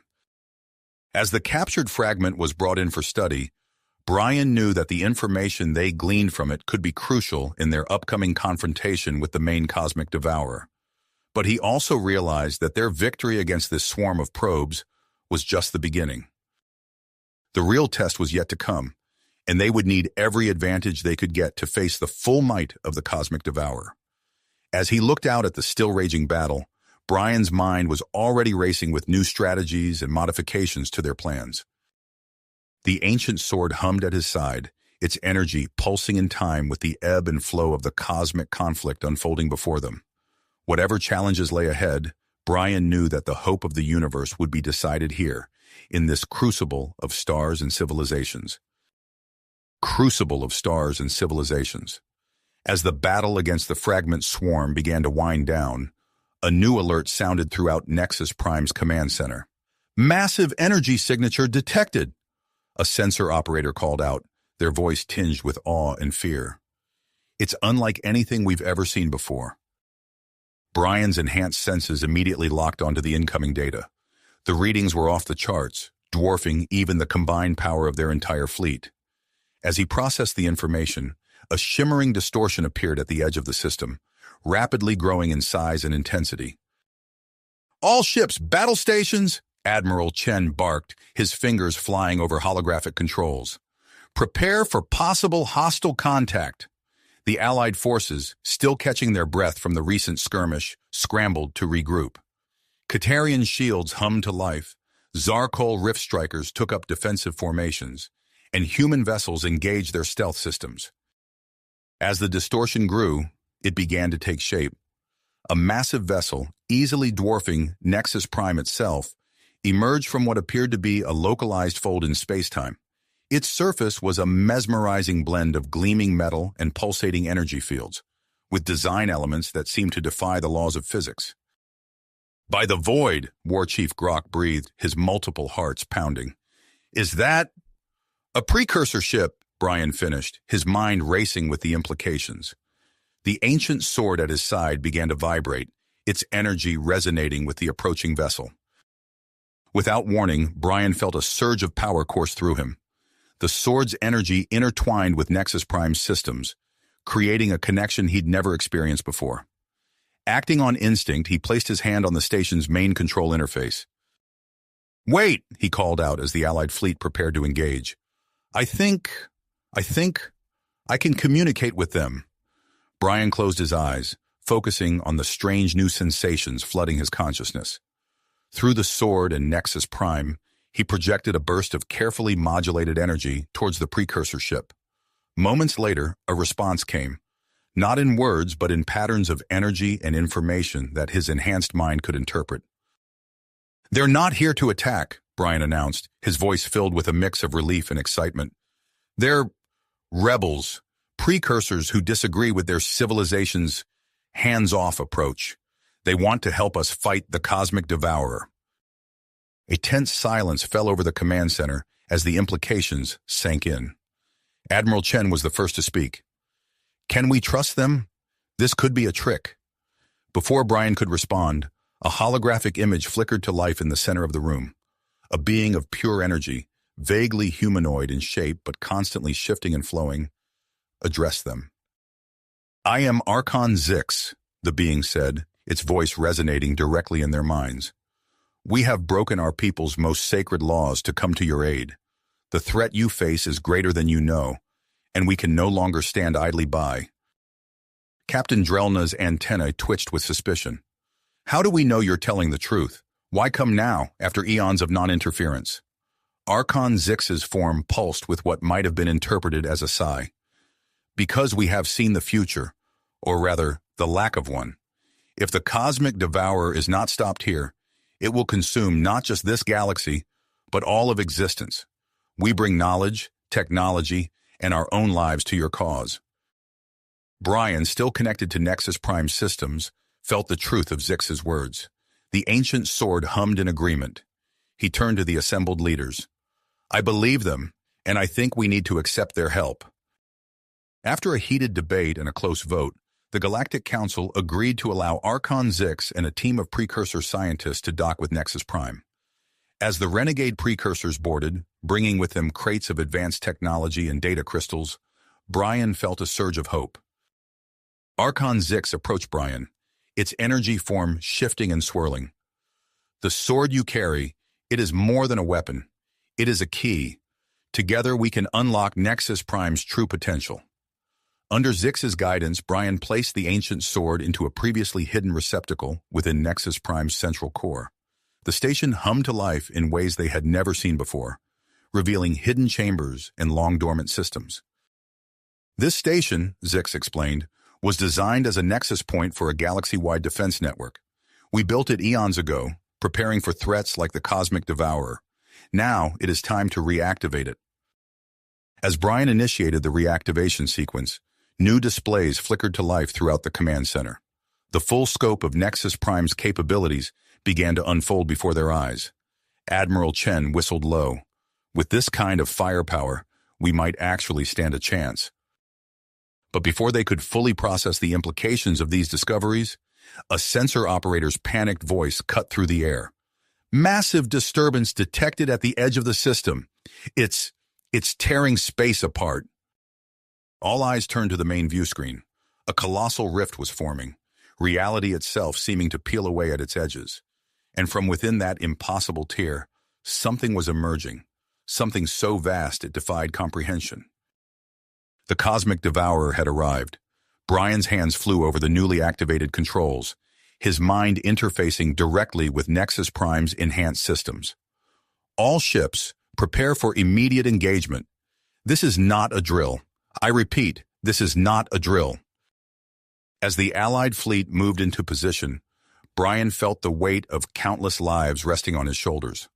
The final battle for the future of the cosmos was about to begin, and he knew that every decision, every action from this point forward would determine whether existence itself survived or fell into oblivion. Oblivion. As the colossal form of the Cosmic Devourer emerged from the rift, Brian's connection to Nexus Prime systems suddenly flared with warning signals. The station's power core, pushed to its limits by the newly activated ancient systems, began to destabilize. "We've got a problem," Brian announced, his fingers flying over the holographic controls. "The power core is reaching critical levels. We can't maintain this output for long." Admiral Chen's face hardened as he assessed the situation. "Understood. Initiate emergency protocols. All non-essential personnel, evacuate to nearby ships immediately." As the evacuation order spread through Nexus Prime, the Cosmic Devourer launched its first assault. Dark energy tendrils, each as thick as a capital ship, lashed out at the Allied fleet. Several vessels erupted in silent explosions, their hulls torn apart by the otherworldly attack. "Tarian shields are holding, but they're under immense strain," Captain Drelna reported, her antennae twitching with tension. War Chief Grok, his multiple hearts pounding with battle lust, saw an opportunity. "Rift Strikers, form up! We'll give this abomination a taste of the void." Under Grok's command, the Zarkol ships darted forward, their sleek forms weaving between the dark tendrils. As they approached, they began opening a series of micro-rifts directly in the path of the Cosmic Devourer's attacks. The dark energy, unable to resist the pull of the void, was redirected back towards its source. The Cosmic Devourer recoiled, its massive form shuddering as its own power was turned against it. The assault on the Allied fleet momentarily weakened, giving them a chance to regroup. Seizing the moment, Captain Drelna coordinated with the Synthar Collective. "Deploy repair drones now. Focus on shield generators and critical systems." A swarm of nanite-enhanced drones poured out from Synthar ships, racing towards damaged Allied vessels. They worked with incredible speed, patching hull breaches and restoring power to failing systems. The Tarian shield network, bolstered by the repairs, stabilized. On Nexus Prime, Archon Zix and his team of renegade precursors were deep in the station's core, their energy forms pulsing with urgency. "The containment field is holding," Zix communicated directly into Brian's mind. "But we cannot maintain it indefinitely. You must act quickly." Brian nodded, his enhanced senses taking in the battle unfolding before him. He directed the full power of Nexus Prime's energy-focusing array towards the Cosmic Devourer. The ancient sword at his side hummed with power, its energy intertwining with the station's systems. A beam of pure, concentrated energy lanced out from Nexus Prime, striking the Cosmic Devourer's outer shell. For a moment, nothing seemed to happen. Then, with a sound that defied description, cracks began to appear in the entity's surface. "We've breached its outer defenses," Brian called out. "Redirecting to target the core?" The energy beam shifted, focusing on the pulsating center now visible through the cracks. As it struck, the Cosmic Devourer emitted a space-bending screech that threatened to tear reality apart. Brian felt the fabric of space-time begin to warp around them. Acting on instinct, he channeled the power of the ancient sword through Nexus Prime systems, extending a stabilizing field around the Allied fleet and nearby planets. The strain was immense. Brian felt as if his very being was being stretched to its limits. Sweat poured down his face as he fought to maintain the field against the Cosmic Devourer's reality-warping scream. As the shockwave subsided, long-range sensors detected a new development. The Cosmic Devourer's form was beginning to fragment, huge chunks of its outer shell breaking away and disintegrating into the void of space. Admiral Chen's eyes narrowed as he assessed the situation. Its core is still intact. We may not get another chance like this. He turned to Brian, his expression grim but determined. I have a plan, but it's risky. Brian listened as Chen outlined his strategy to use the human reclamation fleet's most advanced ships to create a corridor through the fragmenting Cosmic Devourer, allowing for a direct assault on its core. It was audacious, perhaps even suicidal, but it might be their only chance. We'll need to reconfigure the energy-focusing array, Brian said, his mind already racing with calculations. Archon Zix, can you help me split the beam into multiple streams? We'll need precision to clear a path for the assault team. As they worked to implement the plan, the Cosmic Devourer showed signs of adapting. Its regeneration slowed but didn't stop, and it began emitting pulses of energy that played havoc with the Allied ship's systems. Time was running out. Brian made a decision that he knew might be their last. I'm initiating a full power transfer from auxiliary systems to the energy-focusing array and the sword. It'll leave us vulnerable, but it's our best shot. As the transfer began, Nexus Prime's lights flickered and dimmed. Non-essential systems shut down one by one, but the energy-focusing array blazed with newfound power, its multiple beams lancing out to carve a path through the Cosmic Devourer's fragmenting body. The human reclamation fleet's ships moved into position, their engines glowing with impossibly strong power. As they prepared to launch their desperate assault on the entity's core, Brian felt the weight of countless lives resting on the success of this mission. The ancient sword pulsed at his side, its energy in perfect sync with Nexus Prime systems. As he gave the order to begin the final attack, Brian knew that the next few moments would determine not just their fate, but the fate of all existence. The assault ships surged forward, plunging into the maelstrom of the Cosmic Devourer's disintegrating form. Behind them, the Allied fleet stood ready, every weapon primed and every shield at maximum power. The battle for the future of the cosmos had reached its climax, and there was no turning back.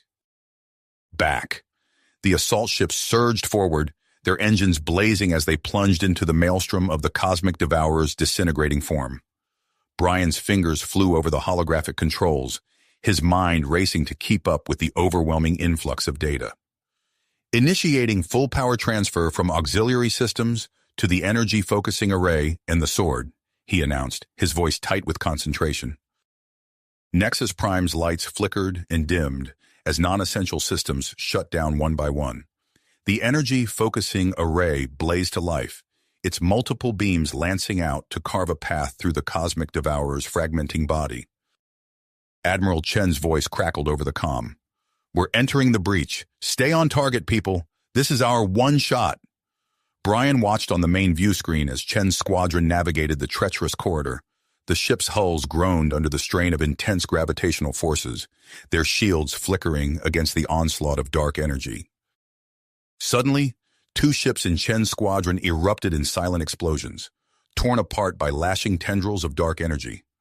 Brian's heart sank, but he forced himself to focus on maintaining the energy corridor. War Chief Grok, we need cover! Chen's voice rang out. The Zarkol Rift Strikers responded immediately, their sleek vessels darting forward. They opened a series of micro-rifts, absorbing and redirecting the Cosmic Devourer's energy attacks. Brian felt a surge of energy course through his body as he channeled more power through the ancient sword. His skin tingled, and he noticed with a start that energy was crackling across his hands. Archon Zix's voice resonated in his mind. The sword is changing you. Brian, you're becoming a conduit for its full potential. Before Brian could respond, Captain Drelna's voice cut through the chaos. Ktarian and Synthar forces are in position. Activating combined shield technology now. A shimmering bubble of energy expanded outward, encompassing the solar system and deflecting the cosmic devourer's energy discharges away from populated planets. On the monitor, Brian watched as Chen's squadron approached the entity's core. A dense field of dark matter materialized before them, impenetrable to their sensors and weapons. Phase shift drives activating, Chen announced. Pushing through. Now! The ships flickered and seemed to pass through the barrier. Brian held his breath, counting the seconds until they reappeared. When they did, his stomach dropped. Half of Chen's squadron had vanished, their phase shift drives failing to fully reintegrate them into normal space. Chen's voice, tinged with grief but resolute, came through. Launching quantum torpedoes. All ships, fire at will. A barrage of modified torpedoes streaked towards the cosmic devourer's core. They struck home, detonating in a blinding flash of energy. The entity emitted a deafening screech that rippled through space-time, temporarily disabling communications across the Allied fleet. Brian saw his chance. He unleashed the full power of the energy-focusing array, channeling the ancient sword's energy through his transformed body. A massive beam of concentrated energy lanced out, striking the cosmic devourer's weakened core. The effect was immediate and catastrophic. The entity's fragmenting body accelerated its breakdown, huge chunks of its outer shell disintegrating into the void. But the victory was short-lived. Nexus Prime shuddered violently, and warning alarms blared throughout the station. Brian's enhanced senses picked up the sound of metal tearing as sections of the outer hull began to break apart. "Structural integrity failing," an engineer shouted. "We can't maintain this power output." Before Brian could respond, a new threat emerged. The cosmic devourer, in its death throes, began to collapse in on itself. A rapidly expanding singularity formed at its center, its gravitational pull threatening to consume everything in the vicinity. Brian's mind raced, his expanded consciousness grasping the full implications of this new danger. He made a split-second decision, diverting the energy, focusing array's power to create a stable wormhole. "What are you doing?" Admiral Chen's voice crackled through the comm. "Creating an exit strategy," Brian replied, his voice strained with effort. "We need to transport the cosmic devourer's remnants and that singularity somewhere they can't harm anyone else." As the wormhole began to form, its swirling vortex growing larger, Nexus Prime's systems reached critical levels.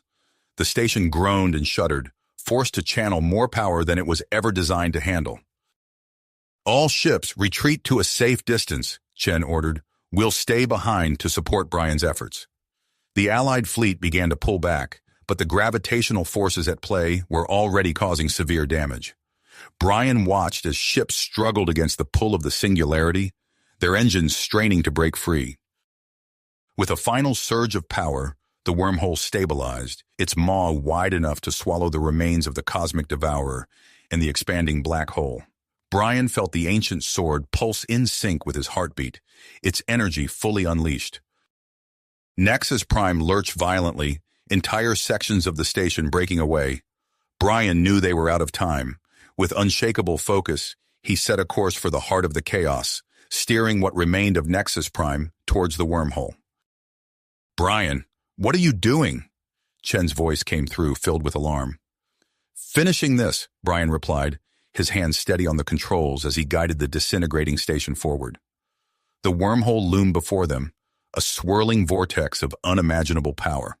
As Nexus Prime approached the event horizon, Brian closed his eyes, channeling every last ounce of energy through his transformed body and into the ancient sword.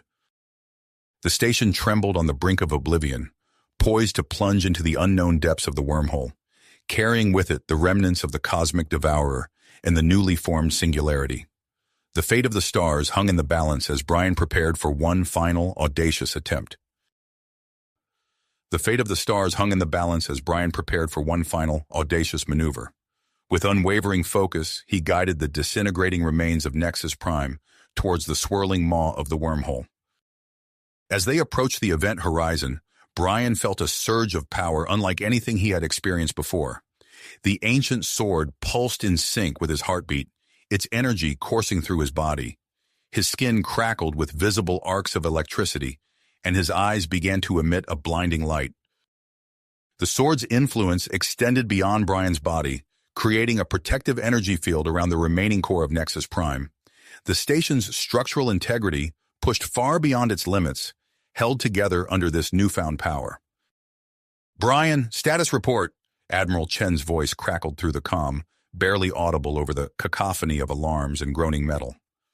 "Entering the final phase," Brian responded, his voice resonating with an otherworldly timbre. "The sword, it's changing me. I can feel its power integrating with Nexus Prime systems." Chen's flagship, battered but unbroken, maintained its position near the station. "We're with you, Brian, diverting all power to shields and engines." The wormhole continued to expand, its voracious appetite consuming the fragments of the cosmic devourer and the growing singularity at its center. The gravitational forces at play warped the very fabric of reality. Nearby stars shifted position, their light bending around the massive distortion. Within Nexus Prime, Archon Zix and his team of renegade precursors worked feverishly to keep the station functional. "Rerouting power from non-essential systems," Zix announced, his fingers dancing across holographic interfaces. "Activating hidden precursor devices. Now!"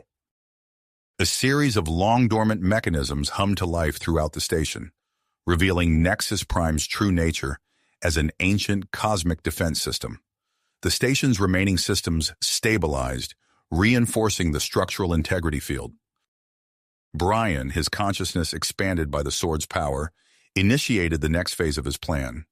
He directed the energy-focusing array to create a series of smaller, interconnected wormholes around the main vortex. These additional portals served to stabilize the primary wormhole, preventing its premature collapse. The cosmic devourer, now reduced to its core essence, fought against the inexorable pull of the wormhole. It released a massive burst of dark energy, threatening to overwhelm Brian's defenses. The ancient sword responded by pulsing with renewed intensity, matching the entity's power output. From his command ship, War Chief Grok observed the battle with a mixture of awe and drive. "Zarkol Rift Strikers, create micro-rifts around the wormhole perimeter," he ordered. "Anchor that portal."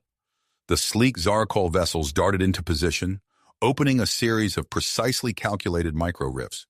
These rifts acted as additional anchor points, further stabilizing the wormhole and counteracting the cosmic devourer's attempts to escape. Captain Drelna's voice cut through the chaos. "Katarian and Synthar forces, form up. Activate combined shield technology on my mark. Now!" A shimmering barrier of energy expanded outward, encompassing the entire engagement zone. The combined shield technology prevented the wormhole's gravitational effects from spreading to the rest of the solar system. As the battle reached its climax, the cosmic devourer's core began to compress, drawn inexorably towards the center of the wormhole. The singularity, now intertwined with the entity's essence, accelerated this process. The fabric of space-time around the wormhole became increasingly distorted, creating a kaleidoscope of light and energy. Brian, pushing his transformed body to its limits, channeled the full power of the ancient sword into one final burst. The energy-focusing array fired a concentrated beam directly at the cosmic devourer's compressed core, propelling it through the wormhole. The entity emitted one last reality-shaking screech as it disappeared into the portal. The sound reverberated through space-time, temporarily disrupting communications and sensor systems across the Allied fleet. With the cosmic devourer banished, Brian quickly worked to close the wormhole. He redirected the energy from the ancient sword to collapse the portal, starting with the smaller stabilizing wormholes. As each auxiliary portal closed, the strain on Nexus Prime increased exponentially. Admiral Chen, recognizing the danger, maneuvered his flagship closer to the station. "Activating tractor beams," he announced, providing additional structural support to Nexus Prime. The flagship's systems overloaded under the immense strain, causing explosions across its decks. Chen gritted his teeth, ignoring the chaos around him, as he focused on supporting Brian's efforts. As the main wormhole began to shrink, a new complication arose. The intense energies involved in the battle had created a tear in the fabric of space-time near the portal's edge. This rift threatened to expand, potentially causing catastrophic damage to the solar system if left unchecked. Brian, his body now barely containing the power of the ancient sword, made a critical decision. He directed the remaining energy of Nexus Prime and the sword towards sealing the space-time rift. The station's last functional systems engaged, pouring energy into the tear. The rift began to close, but the process was agonizingly slow and required an enormous amount of power. Nexus Prime's structure started to disintegrate, unable to withstand the strain. Sections of the station broke away, vaporizing as they came into contact with the intense energies surrounding them. Structural integrity at critical levels, an engineer's panicked voice rang out. We can't hold it together much longer. Brian, his voice eerily calm despite the chaos, initiated an emergency evacuation protocol. All personnel, abandon station immediately. Get to the escape pods. As escape pods launched from Nexus Prime, Brian remained at the heart of the station, continuing to channel energy into sealing the space-time rift. The ancient sword fused with his body, becoming an extension of his being. The transformation accelerated, turning Brian into a living conduit of cosmic energy. With the rift nearly closed and Nexus Prime on the verge of total destruction, Brian faced a momentous choice. The fate of humanity and all alien species hung in the balance as he contemplated his next move, the ancient sword pulsing with otherworldly power in his grasp. Time seemed to slow as Brian weighed his options. The energy coursing through his body threatened to tear him apart, yet he knew that any hesitation could result in the rift reopening. The remaining core of Nexus Prime groaned and shuddered around him, a stark reminder of the precious little time he had left to act. In that moment of decision, Brian felt a surge of power unlike anything he had experienced before. The ancient sword, pulsing with otherworldly energy, began to merge with his body. The transformation that had begun earlier accelerated rapidly, his physical form dissolving into pure energy. As the last traces of his humanity faded away, Brian's consciousness expanded exponentially. He became acutely aware of the fabric of space-time around him, perceiving the intricate web of forces that held the universe together. With this newfound awareness came an instinctive understanding of how to manipulate these cosmic forces. Without hesitation, Brian focused his attention on the space-time rift. He extended tendrils of energy, weaving them into the torn fabric of reality. The rift began to close at an astonishing rate, the edges knitting together under Brian's precise control. However, the process unleashed powerful gravitational waves that rippled outward from the epicenter. Brian sensed the imminent danger to the nearby planets and the Allied fleet. Acting on instinct, he projected a protective energy field, enveloping the vulnerable ships and celestial bodies in a shimmering bubble of blue-white light. Admiral Chen, watching the unfolding events from the bridge of his flagship, stared in awe at the display of power. "All ships, fall back to a safe distance," he ordered, his voice tight with tension. "We don't know the full extent of these energy fluctuations." As the fleet began to retreat, Chen's flagship shuddered violently. Alarms blared throughout the ship as the structural integrity field failed. "Abandon ship!" Chen shouted, barely audible over the sound of tearing metal. He and his crew rushed to the escape pods, launching mere moments before the flagship imploded under the immense gravitational forces. Brian, still focused on sealing the rift, detected a new threat. A fraction of the cosmic devourer's essence, having survived its journey through the wormhole, attempted to slip back into their universe. Brian redirected a portion of his energy, creating a localized pocket dimension to trap the entity's remains. The strain of containing the cosmic devourer's fragment while simultaneously sealing the rift pushed Brian to his limits. His energy form fluctuated wildly, causing visible distortions in the surrounding space. The Allied fleet's sensors recorded unprecedented levels of energy output from Brian's location. With a final surge of power, Brian compressed the pocket dimension containing the cosmic devourer's remnant. He infused it with the energy of the ancient sword, creating a self-sustaining prison that would contain the entity indefinitely. The compressed pocket dimension coalesced into a small, dense sphere of swirling energy. As the last traces of the rift sealed shut, Brian turned his attention to stabilizing the affected region of space. He extended tendrils of energy across the solar system, repairing the damage caused by the battle.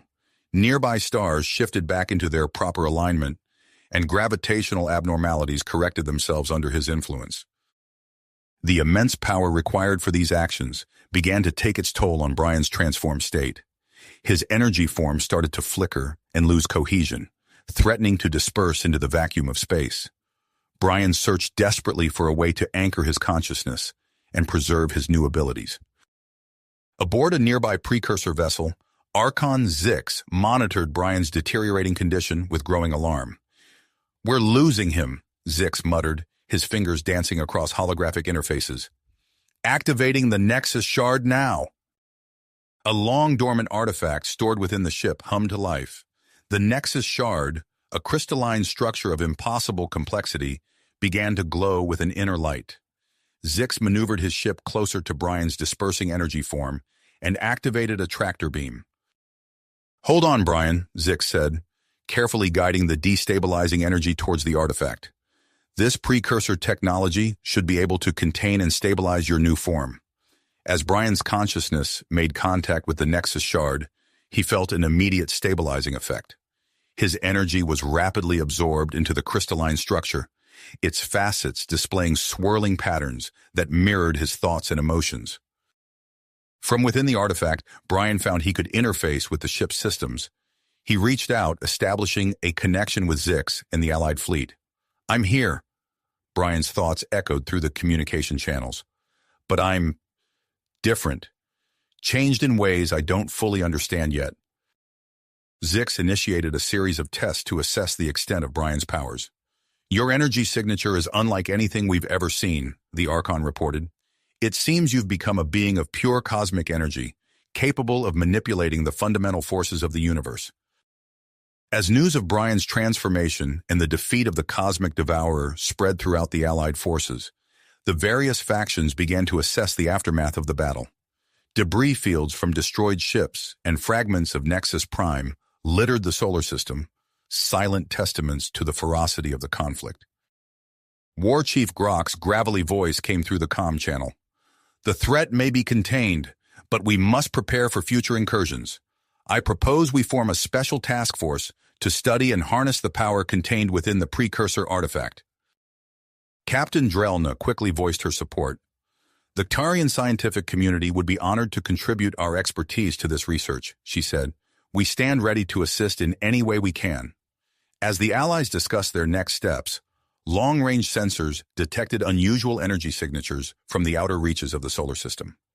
These anomalies bore a striking resemblance to the Cosmic Devourer's energy pattern, suggesting that the entity's influence might extend further than they had initially believed.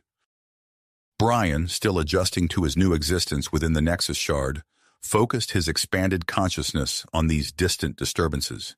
He sensed a faint echo of the Cosmic Devourer's malevolent presence, a whisper of the chaos they had so narrowly averted. "We may have won this battle," Brian communicated to the assembled fleet, his thoughts tinged with a mixture of tenacity and uncertainty. "But I fear our war against cosmic threats like the Devourer is a long way to go. We must be prepared for whatever comes next." As the Allied forces began the process of regrouping and rebuilding, they knew that the lessons learned from this encounter would be crucial in facing the challenges that lay ahead. With Brian's newfound powers and the combined strength of their diverse civilizations, they stood ready to defend their corner of the universe against any threat that might emerge from the depths of space. The Allied forces had barely begun to catch their breath when the unusual energy signatures at the outer reaches of the solar system intensified. Brian, still adjusting to his existence within the Nexus Shard, focused his expanded consciousness on these distant disturbances. What he sensed sent a ripple of alarm through his energy form. The anomalies coalesced into a swarm of smaller entities, each about the size of a frigate. These Devourer Spawn, as they were quickly dubbed, bore an unmistakable resemblance to the Cosmic Devourer's energy pattern. They moved with frightening speed towards the inner solar system, their intentions clear. Archon Zix's fingers danced across holographic interfaces, activating the precursor artifact containing Brian's energy form. The crystalline structure pulsed with vibrant light as Brian interfaced with the ship's systems, his consciousness expanding to analyze the approaching threat. "I've identified weaknesses in their energy signatures," Brian communicated to the Allied fleet. His thoughts, tinged with urgency, resonated through the communication channels. We can exploit these vulnerabilities, but we need to act fast. War Chief Grok's gravelly voice cut through the ensuing chatter. Zarkal Rift Strikers, form up.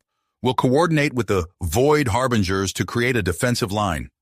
The battle-scarred vessels moved into position, their engines flaring against the backdrop of space. Captain Drelna's voice crackled over the comm. Katarian vessels, form a secondary perimeter. Divert all power to shields. We'll absorb any energy attacks these spawn throw at us. As the Allied forces scrambled to prepare, the Synthar Collective deployed a cloud of nanite drones. The microscopic machines swarmed outward, a shimmering silver mist against the void of space, ready to intercept and interface with the approaching entities. Brian channeled his newfound powers through the precursor artifact, projecting an energy field that enveloped the Allied fleet. The ships were bathed in a soft blue glow, their weapon systems humming with enhanced power. The Devourer spawns struck like a tidal wave of dark energy. They unleashed barrages of shadowy projectiles that warped the very fabric of space as they approached. The Zarkal Rift Strikers responded instantly, creating micro-rifts that swallowed the attacks and redirected them into empty space. Tarian shields flared brilliantly as they absorbed the impacts, the energy dissipating across their reinforced hulls. The Synthar nanite drones swarmed around the entities, probing for weaknesses and attempting to breach their energy shells. Focus your fire on these coordinates, Brian's voice resonated through the fleet's systems, highlighting specific points on the Devourer spawn's energy structures. Hit them there, and we can destabilize their cohesion.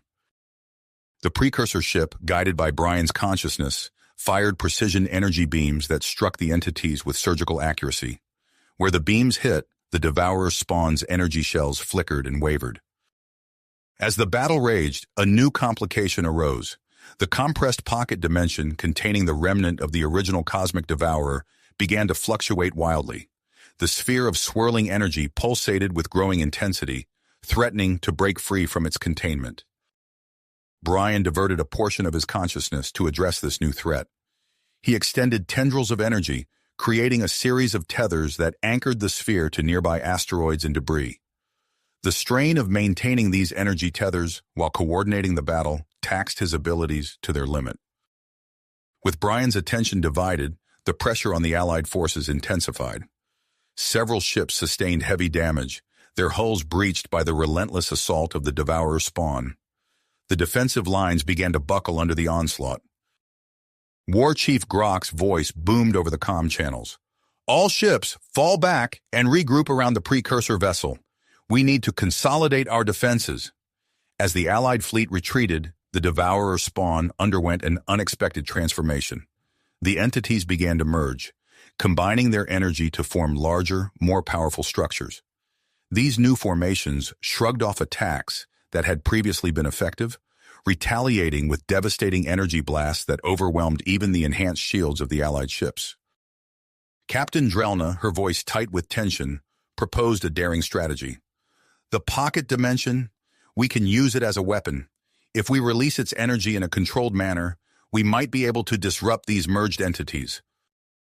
Brian, still maintaining the energy tethers on the pocket dimension, began the delicate process of releasing the contained energy. He created a series of micro-wormholes, carefully channeling the cosmic devourer's essence towards the merged devourer spawn. The process strained his abilities to their utmost, causing fluctuations in his energy form within the precursor artifact.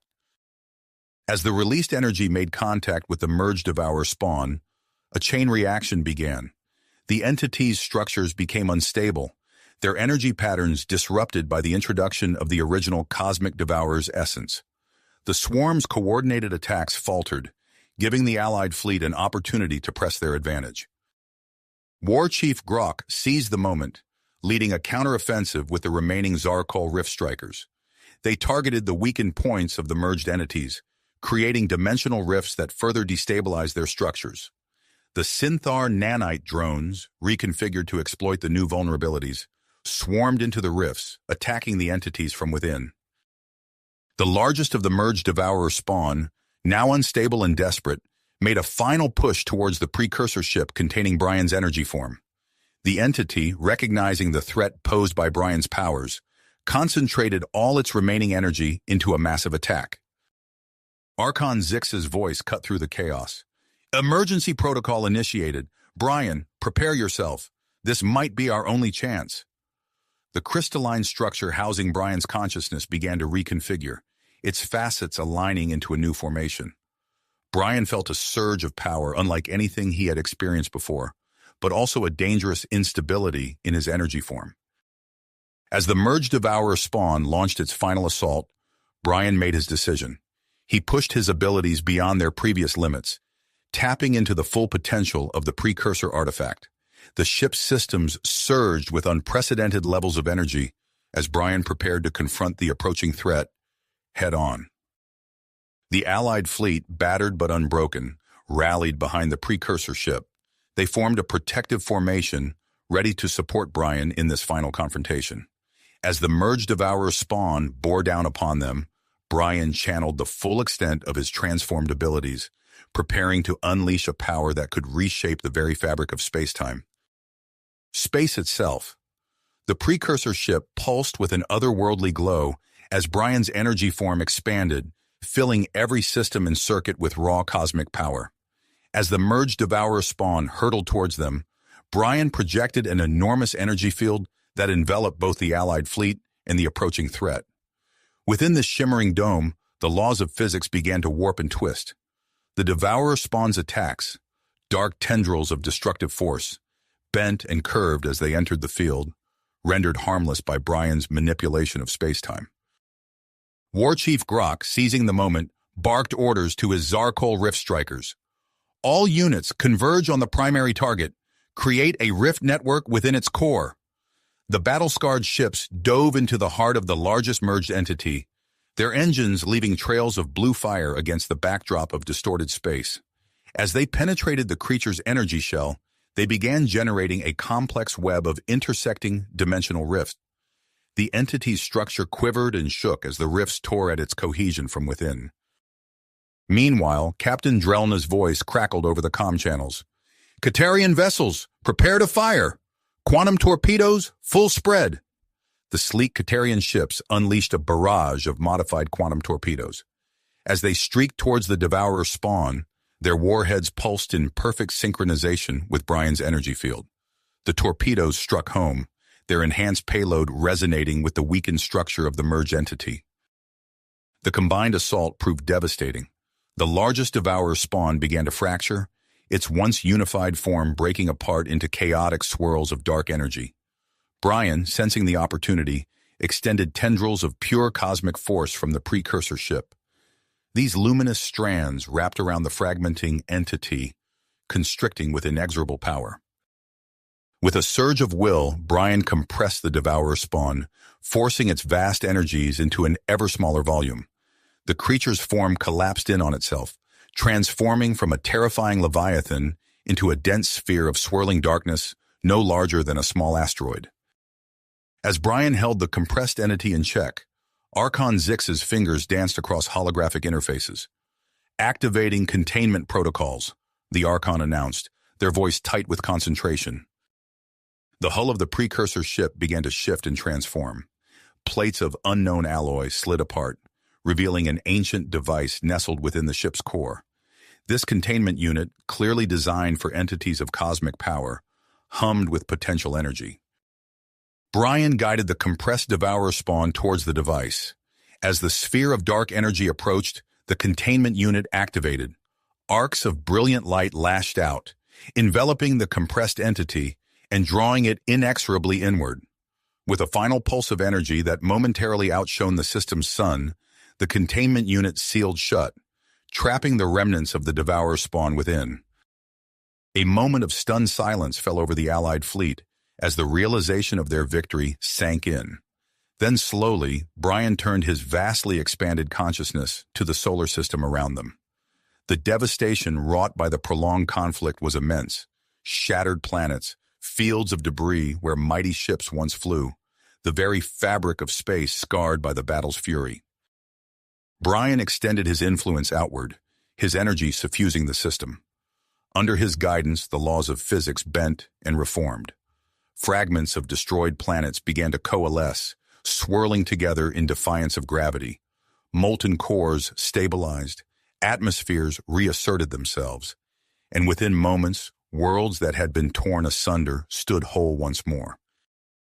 The Allied fleet watched in awe as their damaged ships reconstructed themselves around them.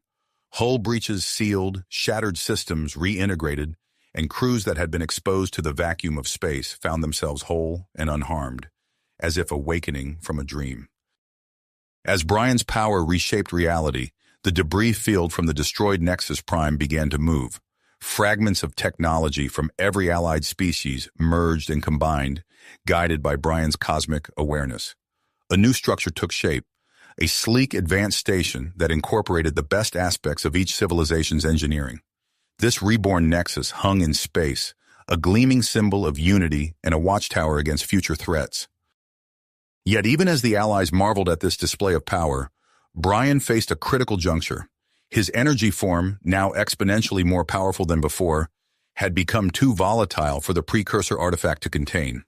He could feel the ancient technology straining under the pressure of his expanded consciousness. In that moment, Brian knew what he had to do.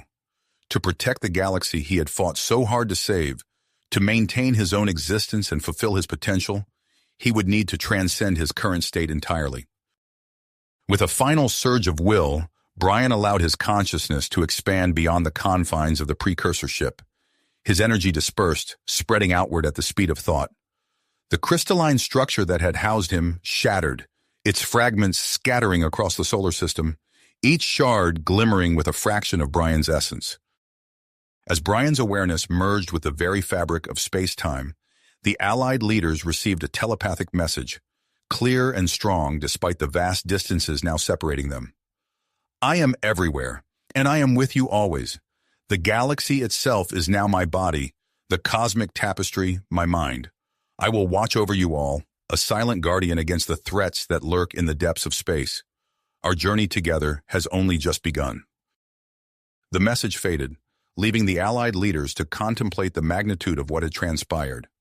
Admiral Chen, having survived the destruction of his flagship, found himself floating in a reconstructed bridge, the ancient sword still clutched in his hand. As he gazed out at the reborn solar system and the gleaming new Nexus station, he knew that the galaxy would never be the same. The Alliance had faced its greatest challenge and emerged victorious, but the cost had been high. As they began to regroup and consider their next steps, none could shake the feeling that this was not an end, but a new beginning, one full of possibilities and challenges they had yet to imagine. You have reached the end of the story. If you enjoyed this story and want to support us, please leave a like and subscribe to our channel, and for every comment that says 88, I will heart every single one of them. Thank you for your time.